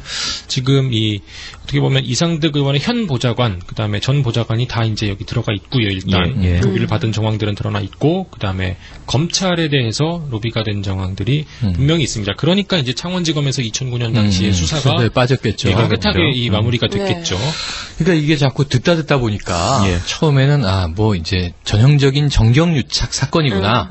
어느 정권이나 이 비도덕성이 드러나면 이런 것들이 있지. 대한민국 사회 정경유착은 계속 됐으니까. 그렇죠. 근데 이게 이 디테일 조의 목소리가 되게 차분한데 난 혼자 마음이 막 부글부글 끓어서 이제 더 못 듣겠어. 이게 뭐냐면 서민들의 입장에서 보면 자 SLS가 어떤 기업인지 잘 몰랐어요. 그렇죠. 네. 요즘 들어서 시끌시끌 이국철 회장 나오고 이제 그러니까 정권 시세들 나오고 뭐야 보지만 SLS가 조선업체라고 하는데 재계서열 몇인지 관심 없단 말이죠. 관심 없죠. 그리고 예를 들면 검찰 그러면 이게 삼성이나 떡값 주고 떡검, 새검 이런 얘기 하는 거구나. 네. 이제 거기에 대한 민심들은 많이 이제 돌아다니고 있으니까. SLS는 뭐지? 이거 이국철은 좋은 놈인가 나쁜 놈인가? 여러 가지로 헷갈린단 말이죠. 근데 지금 보니까 회사 자체가 규모는 물론 있겠지만 굉장히 큰 단위의 공사를 다루니까 문제는 계속 경영이 나쁘다는 거 아니에요.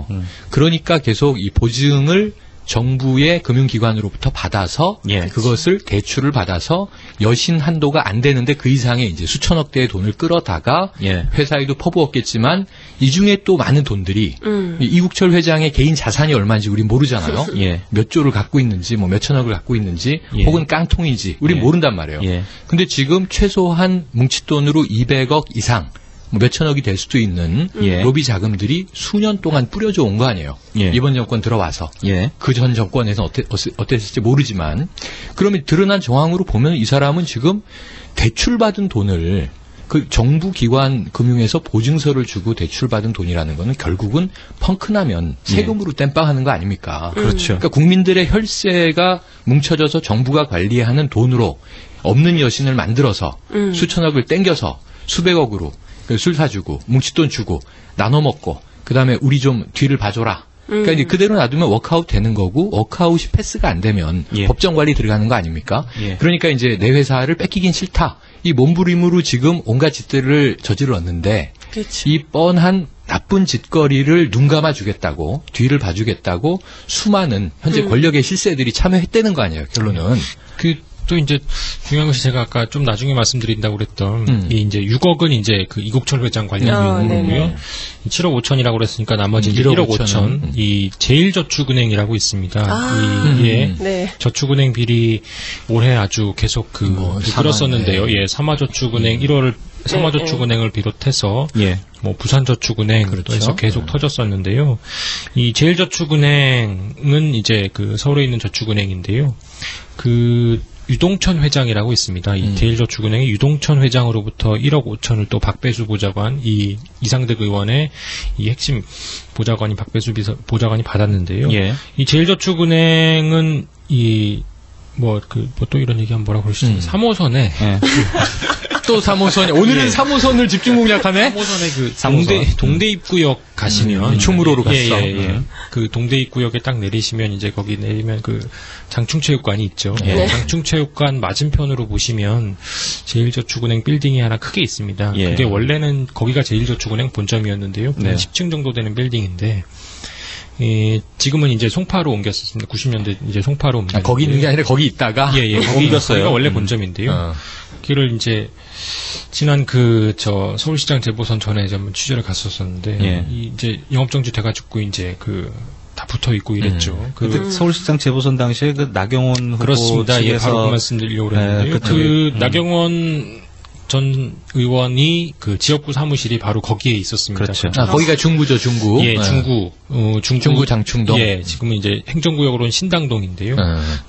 신당동에 있는 제일저축은행 건물 4층에 이제 나경원 의원이 있었는데 이 유동천 회장이 영업정지 되기 전에 이제 작년부터 얘기가 많았었습니다. 아마 그러니까 이제 이 박배수 보좌관에게 이 로비를 한 것이겠죠. 1억 5천만 원을 줘서 이 영업정지 안 당하게 해달라. 이렇게 이제 로비를 했다는 것인데요.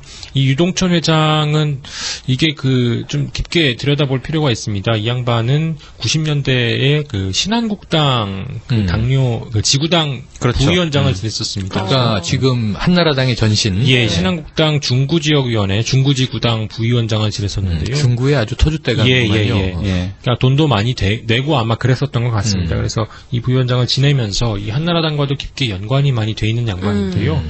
이게 참 이런 양반이 로비를 이상득 의원 쪽에 그 실세를 알아보고서 딱 했다는 것이죠. 그리고 그 제일저축은행 중구 옛구 본점에는 나경원 의원이 또 같은 빌딩에 있었고 사무실을 가지고 있었고 이 나경원 의원 쪽은 뭐 임대료도 좀 안 내다가 막판에 언론이 취재가 들어가니까는 작년 말에 한꺼번에 내고 막 이랬습니다. 예. 그랬어요. 그래가지고 그때 그런 게 더 나빠. 그러니까 돈이 없어서 안 내는 건 생계형인데 돈이 있는데 왜 안 내 그런 그러니까 걸 뭔가 그것도 하여튼 그때 좀 문제가 됐었는데 어쩔지 하려고 그랬던 거겠지.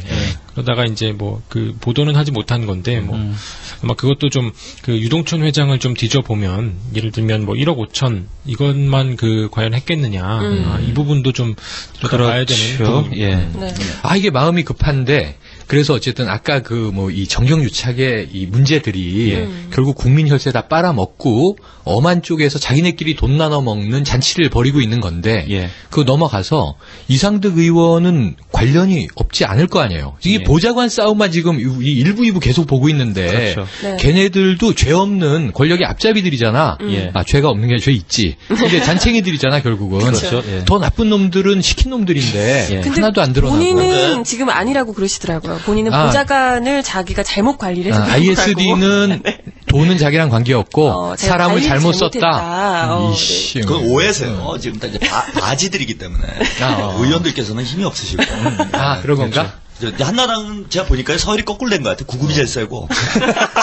구급이 제일 셉니다. 거꾸로 가는 거네. 아마 싹 정리할 수 있는. 이 급수가 호봉인가 보다, 호봉. 뭐 그리고 청와대에 있으면 실세가 아닌 거죠. 3급 이러는 밥이나 얻어먹고. 박배수 이 나쁜 인간은 자기가 부리는 이상득 그 불쌍한 할아버지한테 한 푼도 안 준 거야? 그런 거야. 그죠, 노인학대죠, 이거는. 노인학대로 가는구나. 이제 다 먹고 6억을 한두 푼도 아니고.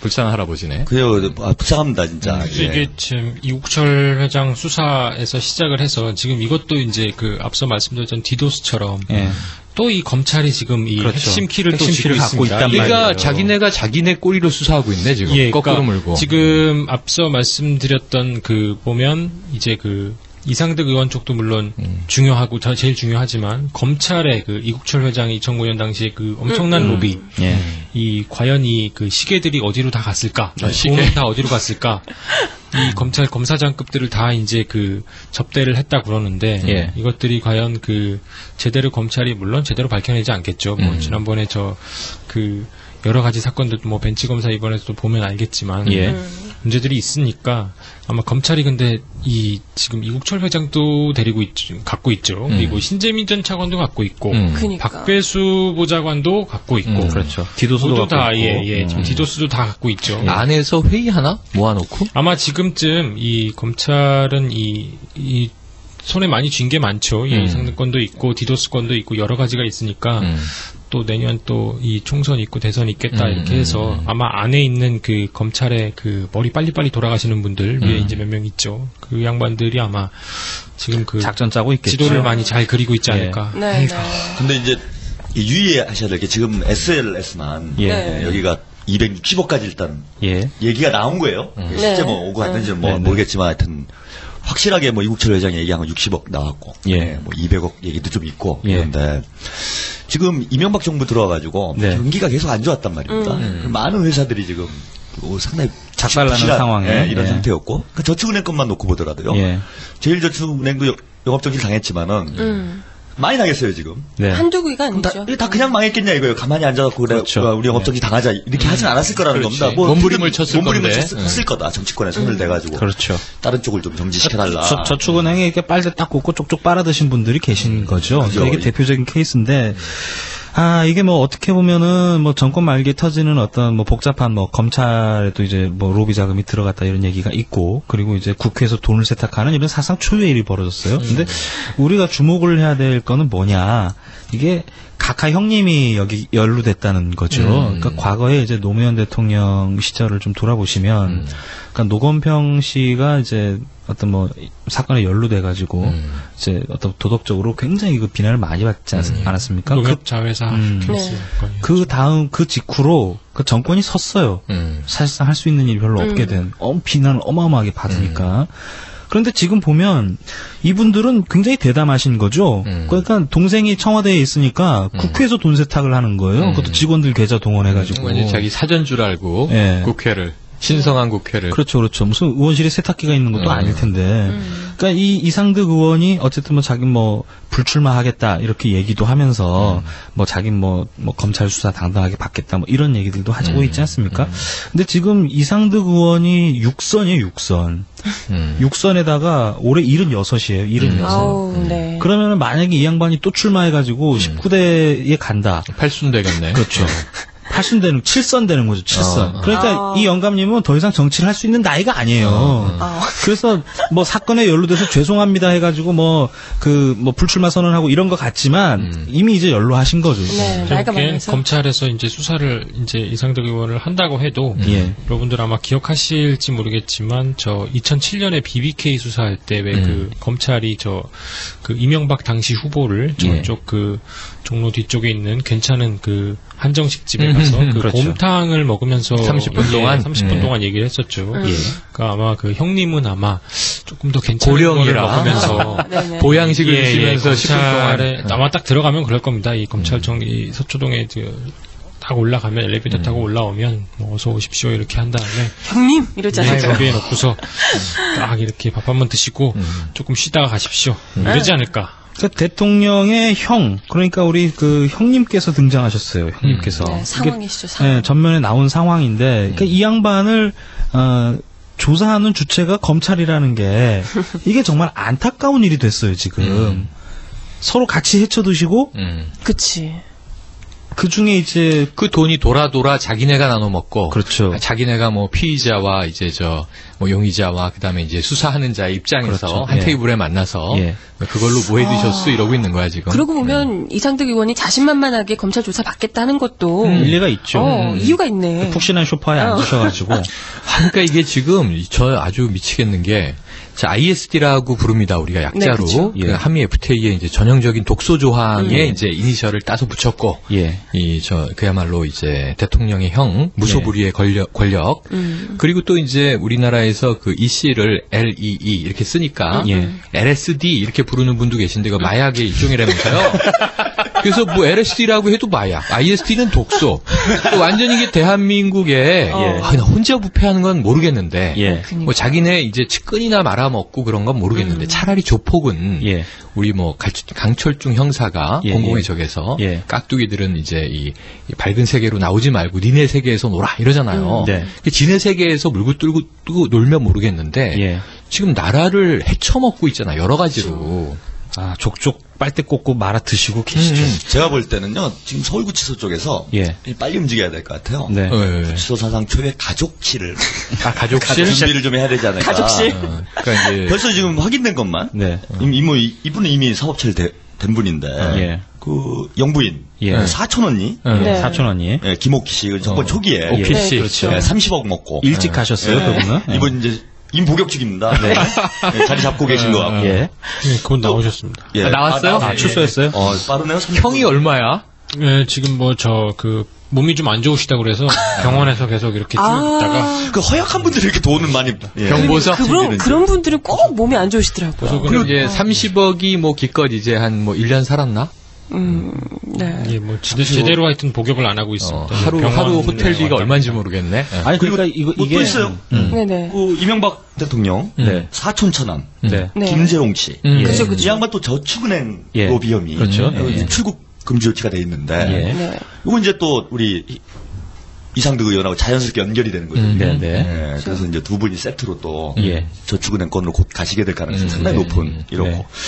참 이거 안타까운데 아들까지 이제 등장을 했어요. 이시영 씨는 이게 뭐 비리냐 이렇게 생각하실 분인데 내곡동 그 유명한 내곡동 사건으로 이미 진보당에서 민주노동당이 마지막 직인을 찍은 사건이죠. 그죠. 마지막 업적으로 민주노동당 이름을 딱 고발했어요. 그러니까 현역 대통령 최초로 부동산 실명제 위반으로 고소고발 당한 정당이 고발을 했죠. 정당이 고발한. 그래서 지금 수사 중인. 그리고 뭐 또 있지 않나요? 김인호 여사님의 사촌 오빠도 지금 그렇지 않나요? 최근 사건. 또 용의 선상에 올라와 있고. 그래서 제가 보기엔 이제 서울구치소를 특별구치소를 이제 만들어야 되지 않습니까? 집을 하나? 이시일가. 집을 하나 짓는 게 낫지 않나요? 내곡동에다가 하나 세고 구치소를 그냥 관절을 지을 게 아니라 구치소를 짓는 게 낫지 않을까. 그래서 한 가족이 그동안 우위도 다지고 행복하게 말년을 보낼 수 있도록 국가적으로 좀 대책을 취하는 게 좋지 않을까 봅니다. 퍽이나 도덕적인 정권. 네. 저희 오늘 방송 타이틀을 그렇게 잡았는데, 다시 말씀을 좀 정리해서 드릴게요. 그러니까 이 SLS 사건, 조태근 기자가 설명을 잘해줬어요. 조태근 기자가 얘기하면 정리된 것 같아요. 왠지. 그런데 나중에 곱씹어보면 무슨 말했지? 몰라. 3호선 이런 것만 기억나고. 근데 이제는 디테일이 청취자들이 더 강해지셔가지고 그걸 또 잡아낸다? 그러면 다음 주에 또 참여 시간 해야 될지 몰라요. 그렇죠. 이게 한 3번 듣고 5번 듣고 그러시니까. 무서워. 무서워요. 이제 8번 듣는 분까지 봤어요. 이분은 왜 이러시는 건지, 일종의. 그러니까 이게 이상득 의원이 등장을 했어요. 그러니까 저희가 정말 오늘 저희 방송 함께 하시는 분들은 정말 답답하실 것 같아요. 그러니까 누군가 좀 강철중 같은 이런 캐릭터가 나타나서 사정없이 조질 거 조지고 깔 거 다 까고 누구는 잘못했고 누구는 깨끗하고 이런 걸 딱딱 구별을 해줬으면 좋겠는데 정말 쉰내 팍팍 나는 분들이 쉰내 조금 더 나든 덜 나든 할 만한 분 모셔다가 이 수사를 해야 되니 또 그 수사 결과를 지켜봐야 되는 저희들 그렇다고 언론이 이제 검찰 수사를 완전히 파고들어서 이것 가고 저것 가고 그럴 수는 없는 거거든요. 알지도 못할 뿐더러. 그러니까 그냥 방송 들으면서 저놈, 이놈, 그러니까 지금 우리가 할 수 있는 게 이게 들으면서 부글부글 끓는데 그것이 정말 우리가 이제 어릴 때 믿었던 정의가 이긴다. 사필 규정 또는 권선징악 이게 지금 다 날아가 있는 사회니까 그런 거죠. 내막은 이게 물증이 없어도 심증으로는 스토리가 다 맞아 떨어진단 말이죠. 그렇죠. 근데 나는 지금 서민이야. 나는 지금 힘들게 살아. 정말 하루 열심히 품팔고 노동을 해야 우리 가족 생계를 이어가고 이런 사람들이 대다수인데 얘기만 들어도 무슨 룸사롱에서 200억, 400억, 500억 얘기하고 있고 해외 원정까지 가서 그냥 로비하는데 이게 1억, 7억은 돈도 아니고 몇십억씩 뭉칫돈이 왔다 갔다 하는데 이게 지 돈인지 아닌지도 우린 모르겠고 그렇죠. 누구 돈인지도 출처도 모르고 그리고 결국은 그 모든 부정과 비리가 한 줌의 사람들에게 다 빨대가 연결돼 있단 말이죠. 그렇죠. 계속 나오는 그 사람이 또 나오고 또 나오고 우리 매주 주인공이 똑같아. 직접 출연은 안 하시지만 그러면은 우리가 할 수 있는 일이 뭐냐 하고 답답해하다가 그냥 기껏해야 그래 검찰 안에도 정의로운 사람이 있겠지. 그렇죠. 뭔가 내부에서 까발리겠지. 좀 질러주세요. 또 이 정부 여권 안에도 지금 이제 당이 해체되는 마당인데 커밍아웃이 나오겠지. 고해성사들이 좀 나오지 않을까. 전부 다는 아니어도 이런 기대들을 순박하게 해보지만 역사적으로 계속 우리의 이제 이 연약한 마음이 짓밟혀 왔기 때문에 그러니까 지금은 SNS를 보면 정말 욕밖에 할 게 없는 거죠. 그렇죠. 그 이제 쥐 얘기가 괜히 나오는 게 아니고, 그 다음에 이 풍자와 해학을 우리가 활용한 이러한 여러 가지 이제 패러디들 속에 사실은 피눈물이 담겨 있는 거예요. 그런 거죠. 근데 이제 그걸 욕했다, 명예훼손, 명예가 어디 있어 지금 이 마당에 이 상황을 보면. 근데 자기네끼리는 예우해주고 품위 따지고 지금 받지 않은 이제 짓을 하고 있는 거고요. 그래서 지금 이게 이 분노를 어떻게 해야 되는가? 채로 닦아요. 그거야? 채로 닦아야 되면 S544를 다 들고 온 국민이 너 청와대를 가든지 당사를 가든지. 삼양화학 맞죠? 삼양화학. 삼양화학에 계신 분들 섭외 좀 해서 재고들 생산 라인 좀 다시 돌리시라고 좀 싸게. 이렇게 이제는 우리가 너희에게 최루탄을 쏘는 시대다. 이것들아 이렇게 해서 가야 되는데. 그러니까 내곡동에다가 특별 사동을 만든 다음에 주기적으로 채탈 까는 겁니다. 그러니까 닭장 안에 가둬놓고 눈물을 흘려봐야 돼요. 이것들이. 제가 말씀드릴 때 좀 이게 중요한 포인트가 이제 검찰 이상득 이제 말씀드렸는데 검찰 이렇게 얘기하면 이게 아마 검찰 이렇게 얘기하니까 그냥 그런가 보다 이런 생각하시는 분들도 있을 텐데 아마 이름을 실명을 우리가 기억해 두는 게 중요한 것 같습니다. 그렇죠. 한상대 검찰총장 명 기억해야 되고요. 그다음에 지금 중수부죠. 대검 중앙수사부 이걸 없애냐 마냐 논란도 많은 최재경 중수부장 BBK 사건 맡아서 잘 처리했던 말이죠. 잘 처리했던.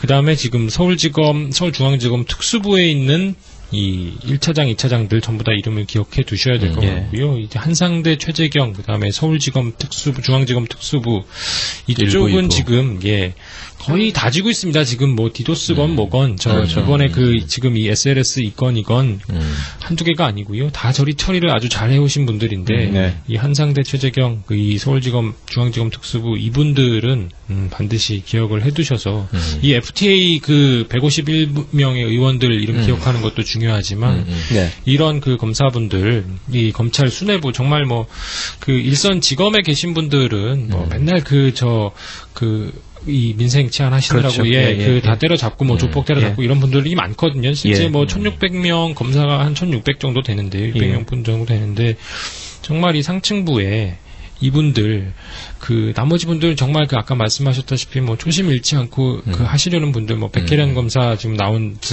그런 분들 같은 분들도 있는데 위쪽에 이제 정권과 유착해서 이 자기들의 기득권 지키고 이 체제를 유지하려는 이분들 비리 저지르고 벤치 하고 룸사롱 가서 돈 받고 이래도 그냥 승승장구하는 이분들 꼭 기억을 해야 될 것 같습니다. 그들이 정말 서민이 한 푼이 없어서 지금 외에 우리 장애우 가족이 정말 젊은 청소년이 지금 화재로 사망하고 막 그러잖아요.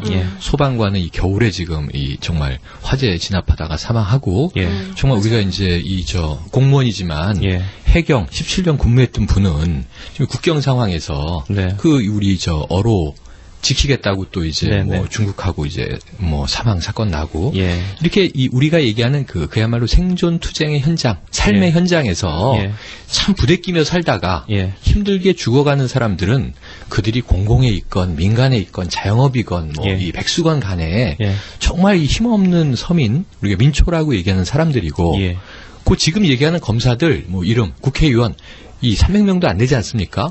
다 모으면 1000명, 2000명, 3000명 될까요?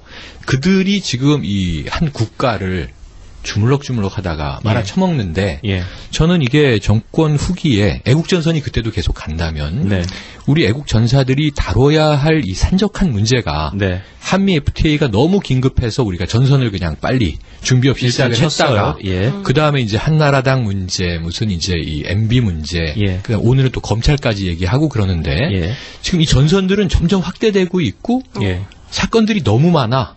우리 테이블 위에 쌓여있는 사건이 우리가 무슨 판검사도 아닌데 근데 이 정권이 끝나고 나서도 그걸 파헤치려면 보통 우리가 산업화 시대 이후에 3S라는 말이 있었어요. 예전에 있었죠. 속도가 있었고 전문화, 분업화 이런 얘기인데 그걸로 우리가 이제 먹고 사는 기술을 그럼 한 가지만 갖고 잘 먹고 잘 살자 이제 이런 거였는데 어떻게 이 비리는 이렇게 전방이야? 그 전문성이 다 있는 건지 막 그냥 이제 소화가 될지 안 될지 처먹는 건지 모르겠는데 지금 외국하고 국내하고 오늘만 다뤄도 그렇게 이제 이 또 로비 라인을 가지고 브로커들한테 그러니까 마치 불법적으로 민원 처리를 해주면서 해결사 노릇을 해왔다는 거 아닙니까? 육선이 될 때까지. 그래서 저희도 노래 하나 만듭시다. 노래요? 낙곰수 쪽에서는 매국숙 만들어서 네. 그래서 분업을 해야 돼요. 우리가 이제 경쟁하는 게 아니라 검사. 사방에서 치는 거니까. 잠깐만. 그래서 진짜 무서워 죽겠네. 왜냐하면 지금 이 경쟁 이거 안 됩니다. 나는 참여의 시간을 안 하겠다 이거야. 그래서 이건 개인 중간 발언인데 뭐냐면 이 얘기를 난 너무 오늘 하고 싶었어. 이게 다른 얘기인데. 하세요, 안 자를게요. 하세요. 진짜 하고 싶었어. 아까부터 막 말씀 못 하셔가지고 안 달라셨더라고요. 뭐냐면 이제 우리는 방송은 일주일에 한 번 녹음을 하고 이제 목요일에 업데이트돼서 갑자기 이제 수십만 명 들으시고 그러지만 아까 이제 정말 우리는 준비 없는 방송이다. 그때 참여하는 개인들이 다 사견들이 있겠죠. 우리가 공통된 의견을 합의한 적은 없어요. 일주일에 한 번 보는 사이인데. 근데 이제 이 방송이 끝나고 나면 일주일 동안 트위터와 페이스북이 막 폭발해. 망언 한번 잘못하면. 그죠. 근데 나는 이 얘기를 너무 하고 싶었던 게 뭐냐면, 이 낙곰수와 우리는 경쟁을 해서도 안 되고 할 수도 없지만 낙곰수와 이 애국전선은 비교할 수 있는 레벨이 아니다. 그럼요. 넘사벽이잖아요. 넘사벽. 넘사벽일 뿐만 아니고요. 이거는 넘을 의지가 없어요. 아니 의지는 넘을 의지가 없습니다. 시간이 생겨서 서로 이제 역할 분담도 되고 이제 코업도 하고 난 그 낙곰수 4인방이 너무 좋기 때문에 같이 소주 한 잔 걸칠 수 있는 사이가 언젠가 되면 좋겠어요. 그래서 티파니 먼저 만나야 되고. 그런데 이제 나는 이렇게 비유를 하고 싶어요. 그러니까 우리는 연습생인데 이제 한번 밤무대라도 올라가서 노래해볼까? 노래하고 싶다. 노래방에 모여서 우리가 일주일에 한번 노래 연습하다가 야, 춤도 춰볼까? 이러고 있는데 사람들은 갑자기 우리를 소녀시대랑 비교하는 거야. 그들은 스타야. 또 다른 말로 하면은 우리 비틀즈가 너무 좋아서 밴드 한번 만들어 볼까? 그리고 이제 카피 밴드인데 니네가 비틀즈하고 잽이 되겠니? 뭐 이렇게 얘기를 하면은 우리가 깜짝 놀라는 거지. 그럴 생각이 없는데. 그쵸. 그래서 지금 저는 애국전선의 정체성은 이렇게 한번 정의를 하고 싶어요. 왜냐하면 이 유시민 대표와 그 노회찬 전 의원이 지금 윤호방송이라는 걸 만든다고 해요. 그래서 전 잘 됐으면 좋겠고 재밌을 것 같아요. 많이 들으셨으면 좋을 것 같고. 근데 이분들이 낙검수를 의중에 두고 이야기한 것이 낙검수는 고공폭격을 하는 팀이다. 우리는 저공비행을 하면서 정밀타격을 하겠다. 그러니까 이분들은 둘 다 전략 공군이야. 고공비행을 하건 저공비행을 하건. 공군이 제일 세요. 최근 현대전에서는. 또 이제 제일 첨단 무기를 갖고 있고 비싸요. 그렇죠. 우리는 뭐냐면 땅개야 땅개. 우리는 농민의용군 같은 거라고 생각을 하는 거예요. 애국전선은. 육탄전을 벌이는 거죠. 우리는 백병전 해야 되고 총알 떨어지면은 죽창 가지고 싸울 생각으로 지금 우리는 고지전 하는 사람들이거든. 개싸움하는 거. 우리는 여기 모인 사람들은 다 소심한 소시민들이야. 근데 우리 주변의 사람들의 울분을 좀 대변해주고 싶은 거지. 그래서 이런 측면에서는 낙검수는 전 너무 좋아하고요.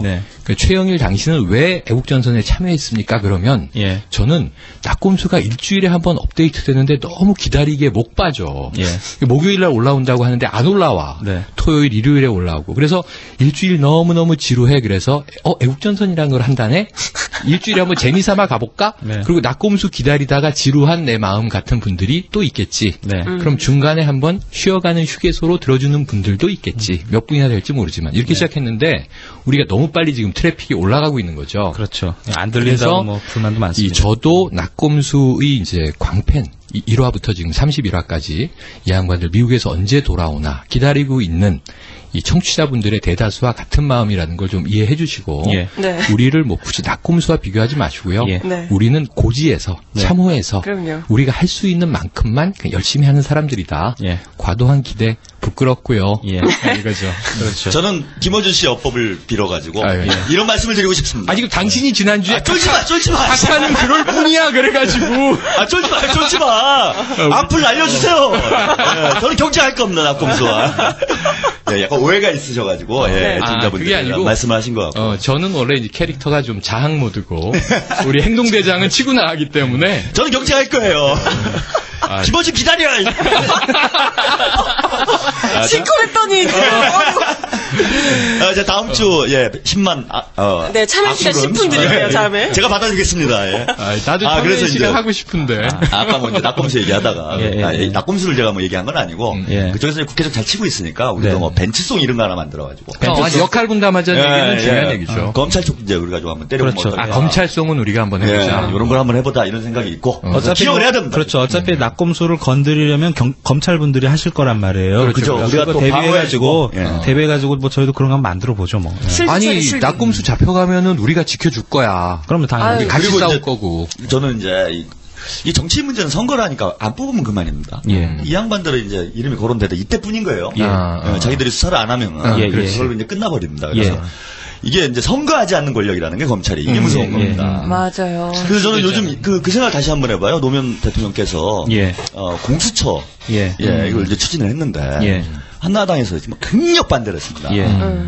그게 이런 거였구나 이제. 그러니까 공수처라고 하면 공직자 특별수사처를 말씀하시는 거예요. 대통령직 속에 이렇게 두고 이런 이제 검찰이라든지 통제되지 않는 엄청난 반대가 있었었죠. 이런 권력들을 어쩌면 국가가 좀 개혁할 수 있는 이런 힘을 가져보자 이렇게 했는데 이거 엄청나게 반대를 했습니다. 이 공수처 건 관련해서 이렇게 재밌는 일화가 있어요. 그러니까 그 새검 한참 등장할 때 있죠. 그렇죠. 그러니까 홍준표 선수가 검사 출신이죠. 그렇죠.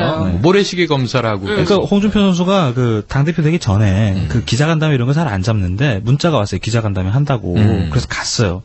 갔더니 막 이제 얘기하면서 그 검찰들의 도덕성 문제는 내부 자정 능력이 있기 때문에 그들한테 맡겨야 된다는 거예요. 논조가. 그래서 공수처 안 된다는 거지. 이제 물어봤어요. 공수처 안 된다는 거냐. 그러니까 그 반장님 좀 발끈 잘하시거든요. 그걸 질문이라고 해. 그래요. 한 대 맞을래? 그러면서 열이 확 받았어요. 아니 민중의 소리 기자인데 언제 봤다고. 그래서 끙 하고 있었어요. 참았어. 열이 너무 받아. 1대0. 그 표정이 연상이야. 1대0. 끙 하고 있었어요. 그러다가 이제 또 이제 검사는 도덕적으로 자정 능력이 있다. 이렇게 또 계속 말씀하시는 거예요. 그래서 또 열이 확 받았어요. 아니, 도덕이 필요하면 그럼 도덕 선생님을 불러야 되는 거 아니냐. 무슨 자정이냐. 이렇게 받았어요. 그런데 들은 척도 안 하고 다른 말씀하시네요. 저 상처받았잖아요. 홍준표 여자한테. 2대0. 열 많이 받았어요. 아, 나중에 한번 크게 복수를. 아니, 지금은 찌그러져가지고. 그러니까 이게 그 검찰 같은 경우, 그러니까 검찰이 사정되지 않는다고 아까 그 우리 저 행동대장님께서 말씀하셨는데, 그러니까 우리 국민 여러분들이 생각하실 때, 혹시 이 세상 바뀌지도 않고 투표한다고 뭐가 달라지냐 이렇게 좀 많이 답답해하실 것 같아요. 그런데 뭐 맥락을 좀 따져 보면 지금 그 야당이 어리버리만 하지 않으면, 그러면 이거 그 SLS 같은 거 특검하면 되거든요. 따지고 들어갈 게 참 많은데. 할 수 있어요. 특검할 수 있는데 지금 야당 꼬라지가 보면 등원하셔야 되기 때문에 바쁩니다. 등원하셔야 돼요. 그 등원은 왜 하시는 거냐면 지역구 예산 따야 되니까 예산안 그러니까 예산안은 날치기 처리가 안 되는 거죠, 기본적으로. 선거를 위해서 챙길 게 많아. FTA 해가지고 몇 가지 그 명분 걸어놓고 장외투쟁 나갔다가 내년 선거인데 지역구 예산 따야지 하고 쓱 또 들어가는 거예요. 이런 사람들이 국회에 계속 있으니까 특검이고 공수처고 특별수사처고 이런 거 다 안 되는 거예요. 그래서 그 오늘 방송 청취하시는 그 우리 애국시민 여러분들은 투표하면 세상 많이 달라집니다. 정말 생각하는 것보다 혁명적으로 바뀔 수 있어요. 내년에. 그렇지. 지금 돌아가는 어떤 뭐 여러 가지 뭐 그 야권 정치 지형들 저희가 이제 뭐 특정 정당을 지지하는 방송은 아니니까요. 그 정치 지형들 잘 지켜보시고 정말 세상을 바꾸고 싶으시면 정말 잘 뽑으시면 됩니다. 어떤 사람이 우리가 원하는 일을 해줄 수 있는지. 그렇죠. 그게 제일 중요한 건데. 그런데 여기 핵심이 뭐냐면요. 그 지금 FTA 날치기 처리 그리고 한나라당이 뭐 4분 오열되고 뭐 이제 박근혜 비대위가 등장하고 이제 그래서 이렇게 되면은 뭐 내년 총선에는 싹쓸이 되겠구나 이렇게 생각하잖아요. 근데 실전에서 붙어보면 한나라당과 1대1 승부가 아니면 100% 져요. 물론 이제 어느 지역들이 이기는 경우가 있겠지만 이게 왜 그러냐 하면 저도 처음에 잘 몰랐는데 그 모 지역에 이제 선거 취재를 갔었어요. 제가 가면 떨어지는 낙선 전문 기자 아닙니까? 그렇죠. 오선에. 어디라고 말씀드리긴 그런데 이제 지역에 갔더니 이 사람들이 똘똘 뭉쳐 있는 거예요. 한나라당 쪽. 그렇지. 향후회, 청년회, 무슨 뭐 옆에 무슨 성씨별로 정치인회도 다 있어요. 다 와가지고 인사하고 어떻게 도와줄까 막 이러는데. 지역 봉창회, 초중고. 그리고 이제 야당 후보가 낙선이 됐어요. 그래서 제가 5선의 낙선 전문 기자가 된 건데. 그 기사를 쓰다 보니까 거기 이제 부녀회원분들이 저한테 이제 그러시더라고요. 취재 왔어? 그래서 네. 우리 후보 잘생겼지? 네, 뭐, 인물 좋으시네요. 이제 이랬더니 그 옆에 계신 분이 대뜸 워딩 한마디. 뭐냐면요. 선거 이겼으니까 올해 체육대회엔 돼지 잡는 거야? 이러시는 거예요. 이 얘기가 뭐냐 하면 이분들은 생존권을 걸고 선거를 하는 거예요. 어떤 대의명분, 도덕 이런 거 아니에요. 무조건 이겨야 나한테 현금이 들어오고 나한테 이익이 돌아온다. 이렇게 생각하고 사명감을 가지고 싸우는 거예요. 그러니까 생계형 정치 같은 거죠. 일종의. 그 기득권을 지키기 위해서. 반면에 우리 쪽은 준비가 너무 안 돼 있어요. 어떤 그 대의명분이 많고 그리고 이건 투표로 세상을 바꿔야 돼. 이렇게 하지만 하고 있고. 그런 어떤 그 생활 전선의 치열함과 이 민주주의 사수의 치열함에서 약간 밀리는 거죠. 좀 이게 정확한 분석은 아니지만 그래서 실제로 현장에서 붙어보면 정말 만만치 않을 수 있다. 각오 단단히 해야 된다. 이제 이런 얘기예요. 그러니까 이게 60년 자란 나무예요. 이 분단 체제. 그렇죠. 이런 이제 보수 체제. 60년 동안 뿌리를 내려온 큰 나무기 때문에. 그렇죠. 이런 나무가 지금 휘청휘청한다고 그래가지고 한꺼번에 무너지지는 않습니다. 그렇죠.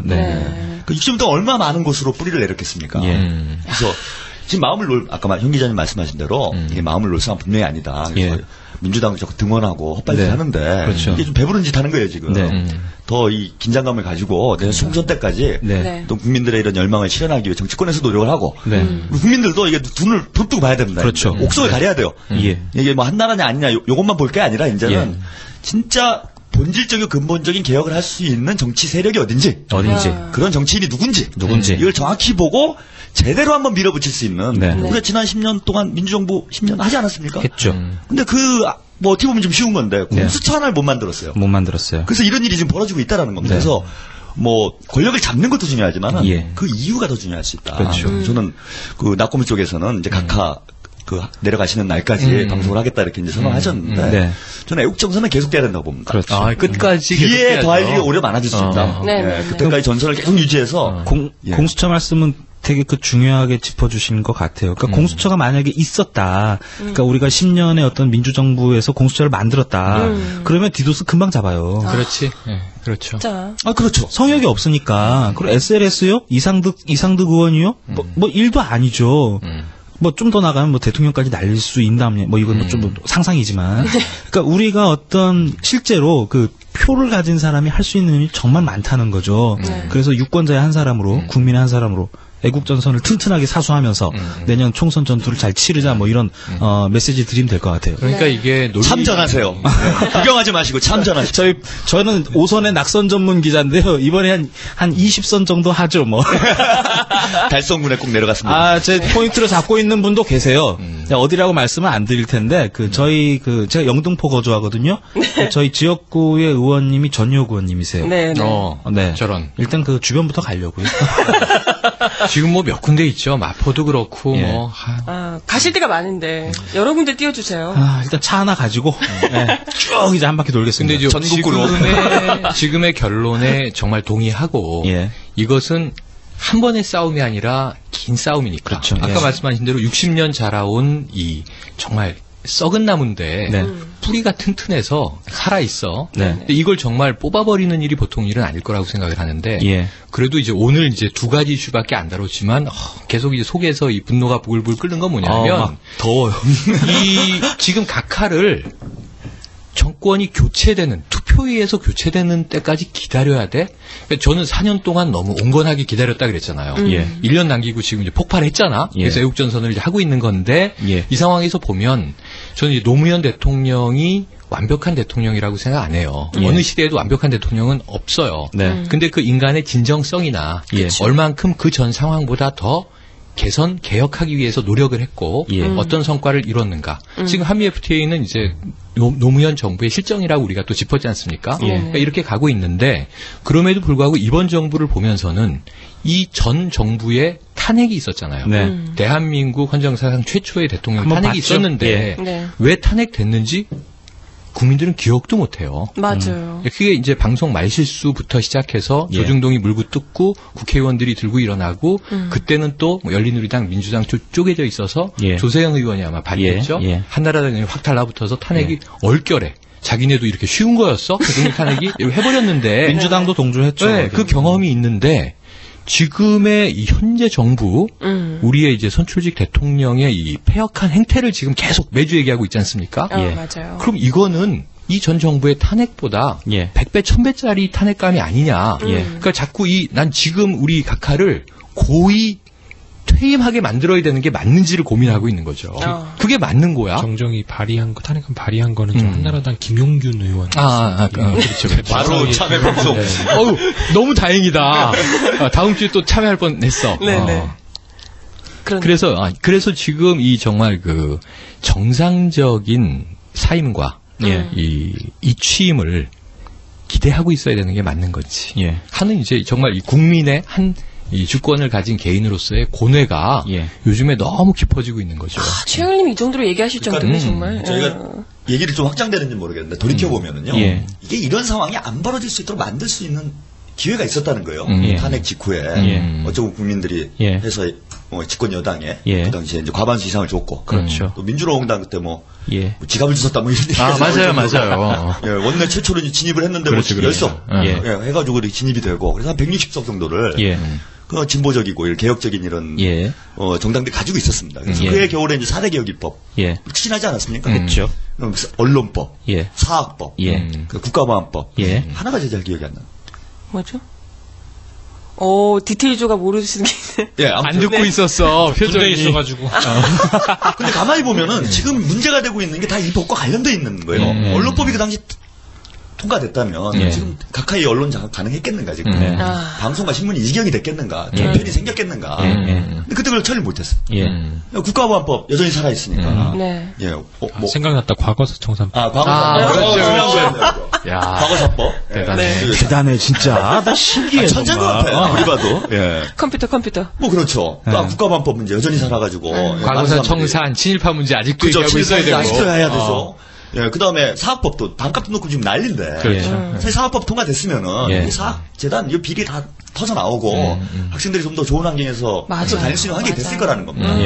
그래서 기회가 왔을 때 우리가 구조적으로 돌이킬 수 없는 상태를 만들어야 된다. 확실하게. 확실히 도끼를 찍어야죠. 완전히 대못을 박아야 된다. 렉시 조항은 이런 데 써야 되는데 역전 방지 조항. 역진 완전히 역진이 완전히 불가능한 어떤 정권이 있어도 더 후퇴할 수가 없는 이런 상황을 만들어야 되고 그런 기회가 좀 다가오고 있다는 겁니다. 내년 4월 총선, 대선 이렇게 있는데 벌써 예비후보 등록도 시작이 됐어요. 그죠?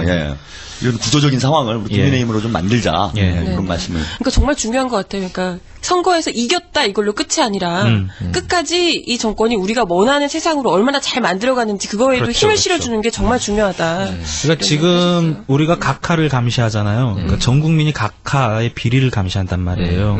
그런데 이 정도 시민의식이 정권을 교체하고 의회를 교체했다고 멈추면 안 되는 거예요. 맞습니다. 그러니까 끝까지 그 의회 권력이 정말 제대로 된 개혁을 할 수 있도록 계속 감시하고 잘못한 건 지적해주고 그렇게 해야 돼요. 그렇다고 하면 예를 들면 이제 뭐 저희가 애국전선 방송을 만들잖아요. 그 최 선생님 말씀대로 행동대장님 말씀대로 우리가 이거를 더 오래 해야 될 수도 있다는 말이죠. 맞아요. 그러니까 우리는 이제 그 새로운 시대를 만들기 위해서 이제 막 발을 뗀 거예요. 그런데 각하가 있어서 졸라 답답하고 졸라 힘들고 가슴이 먹먹하고 전마 얼굴 뭐 내일 아침에 보고 싶지도 않고 이제 이런 그 억울한 분노 이런 거 다 있으실 텐데 그게 없어진다고 하더라도 이 모드를 계속 유지하셔야 된다 이런 거죠. 그래서 애국전선은 5명이 방송은 합니다만 오늘은 이제 최초로 또 팬카페 만들어서 운영해 주시는 방청객도 오시고 또 자발적으로 참여하고 도와주러 오신 작가님도 계시고 그리고 이제 더 많은 애국전선에 이제 참전 용사들이 늘어날 거고요. 속속 생기고 있어요. 그리고 이제 우리는 1기로 시작했지만 또 2기, 3기, 4기 계속 생길 수 있죠. 청취자님들이 식상하시면 또 더 스타성도 있고 재밌는 멤버들로 교체될 수도 있을 것 같은데 있을 것 같고요. 어쨌든 우리는 저 애수부는 만들어놔야 되겠다. 애국전선 수사부 만들어야 되지 않나? 우리는 누가 사정하지? 우린 참여 시간 하잖아요. 참여 시간. 우리는 자정작용이 있는 건가? 자정작용이 되는 게 서로를 견제하는 거예요. 맞아. 이런 시스템이기 때문에 하나라도 뽑아내려고.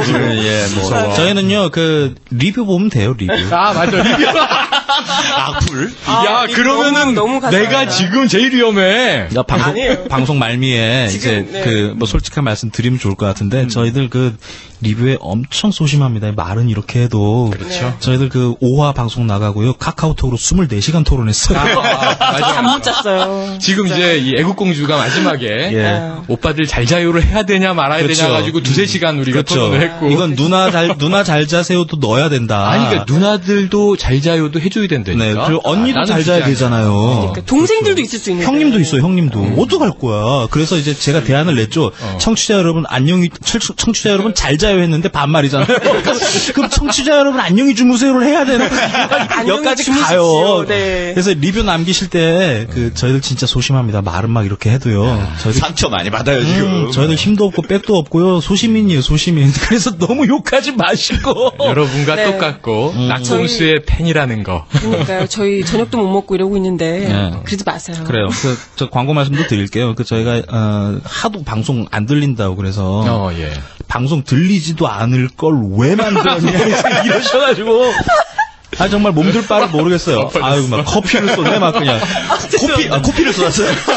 코피가 아니고 커피. 아유 뭐 몸둘 바를 모르겠습니다. 저희 방송 지금 6개 만들었어요. 그러니까 본화 5편이랑 그 번외편 하나 이렇게 6개 만들었어요. 그래서 준비가 너무 안 돼서 시작한 게 탈이죠. 저희가 지금 운영하는 서버가 그렇게 형편없을 줄 전혀 몰랐던 거죠. 청취자 뭐 10명 이랬으니까요. 아니, 근데. 알았나요? 이거 지금 깔때기라고 봐. 우리 5명 중에 자학은 내 담당인데 현 기자님이 자학을 하고 있지? 그래서 말씀을 좀 드릴게요. 그래서 저희가 서버를 좀 증설하고 있어요. 그래서 조금만 기다려 주시면 그 수돗물처럼 콸콸콸 정도는 아니더라도 좀 쫄쫄쫄 정도는 들으실 수 있게 그렇게 좀 준비를 하겠습니다. 그래서 너무 야단하지 마세요. 안 들린다고 쓰레기 방송 이런 거. 저희 또 토론해야 됩니다. 아니 근데 나는 그런 거 보면 좀 이제 자기 성찰이 돼요. 왠지 자꾸 쓰레기 같아 내가. 이 쓰레기. 네. 쓰레기 좋은데요? 쓰레기. 저는 왜 그러죠 그런데? 막 난 투지가 생겨. 그러니까 여기 수요일이 기다려져 내가. 보복하리라. 시청자하고 내가 싸워버리라. 근데 인터넷이니까 SY4를 터뜨릴 수가 없어. 그래서 제가 오늘 불만 있으신 분들은요 수요일 날 7시에 민중해설 여의도에서 녹음을 합니다. 일로 오세요. 네, 어금니 안 오셔가지고 SY4 터뜨리고 같이 죽는 겁니다. 그렇죠. 뭐 오실 때는 빈손 무겁게 오세요. 저희 밥을 못 먹어서 치킨 정도 한 마리 좀 사오시면 될 것 같아요. 치킨, 뭐 떡볶이, 순대 뭐 다 좋습니다. 그래 오늘 이건 정혜림 아나운서 멘트죠. 네. 우리 2부 방송 제목.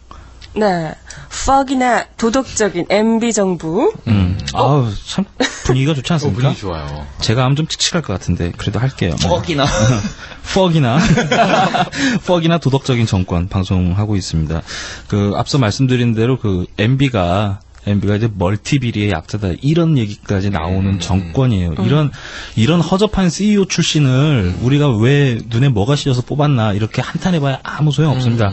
그래서 결국에는 이 각하가 지금 남은 꼼수가 하나 있어요. 남은 꼼수. 네, 무기 거래죠. 이제 14조 원어치 무기 거래를 사오려고 하는데 이게 이제 헤쳐먹는 거의 결정판인 거예요. 그렇겠죠. 네. 14조에 이제 그냥 리베이트만 해도 대충 한 10% 잡으셔도 돼요. 네, 이거 저희가 이제 총알은 준비하고 있습니다. 그래서 이 각하가 정말 이 마지막 이제 대목을 어떻게 헤쳐 드시는지 여러분들 두 눈 똑똑히 뜨셔가지고 좀 감시를 잘해 주십사 하는 그런 말씀 드리면서요. 네, 오늘 막 거칠게 달려왔어요. 그러네요. 막판에 막 울분을 토하고 막 부끄럽고 소심하고 별 얘기 다 하네요. 네. 결론은 이제 그런 거죠. 저희하고 함께 깨끗한 세상, 밝은 나라 만들기 위해서 그래야죠. 네, 죽창 들고 딴 거 필요 없어. 죽창 들고 어쨌거나 싸울 거야. SY4 들고 바닥을 박박 기시는 각오로 이러니까 중국 대사관에 돌진한다는 얘기 하니까요 지금. 네, 아까 우리 촛불 뛰는 거라고 이렇게 얘기했잖아요. 너무 표현을 좀 이렇게 해주세요. 다시 광고. 애국전선 3화 함께 하세요. 3화. 저희 참을고 대사관 돌진하시라는 거 아니에요. 네, 촛불 들고. 촛불 들고. 우리 알카에다 아니고요. 촛불 들고 나오시라고. 네. 우리 혜림 아나운서님. 네. 오늘도 좀 깔끔하게 정리를 해주시죠. 네, 12월 14일 애국전선 6화 들으셨는데요. 오늘 주제는 많이 들으셨죠. 퍽이나 도덕적인 정부라는 주제로 함께 봤습니다. 이 가훈이 정직이신 분들이잖아요. 각하와 형님과 그 친인척들. 네. 이분들이 지금 우리 애국전사 여러분들이 척추표가 으스러지게 안아주도록 네. 지금 기다리고 계세요. 얼른 오셔서 안아주시라고. 네. 그래서 아까 이렇게 죽창 이런 과격한 거 말고요. 촛불 들고. 촛불. 우리 그분들을 안아주러, 척추표 으스러지게 안아주러 함께 가보셨으면 좋겠습니다. 이제 퍽이나 도덕적인 정부에 우리가 퍽을 날릴 때가 아닌가 생각을 합니다. 네, 여기는 5명의 애국 독수리들 지키는 생방송 애국전선입니다. 언니, 오빠들, 그리고 많은 청취자 여러분들 잘 자요. 잘 자요. 소심해. 그냥 오빠들 가라니까 왜? 나 그거 좋더만. 나 소심하다니까. 잘 자요. 오빠 이거 가라니까 왜? 완전 물타기 들어가는데? 네, 소심해. 좋아. 뇌세적으로. 뇌세적으로 했더니 그래, 뇌세적인 치명적인 아름다움을 발산해봐. 아름다움. 쫄지 마, 씨.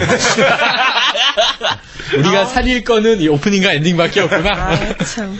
할게요. 여기는 5명의 애국 독수리들이 지키는 생방송 애국전선입니다. 오빠들 잘 자요. 좋다. 훨씬 낫네. 좋아.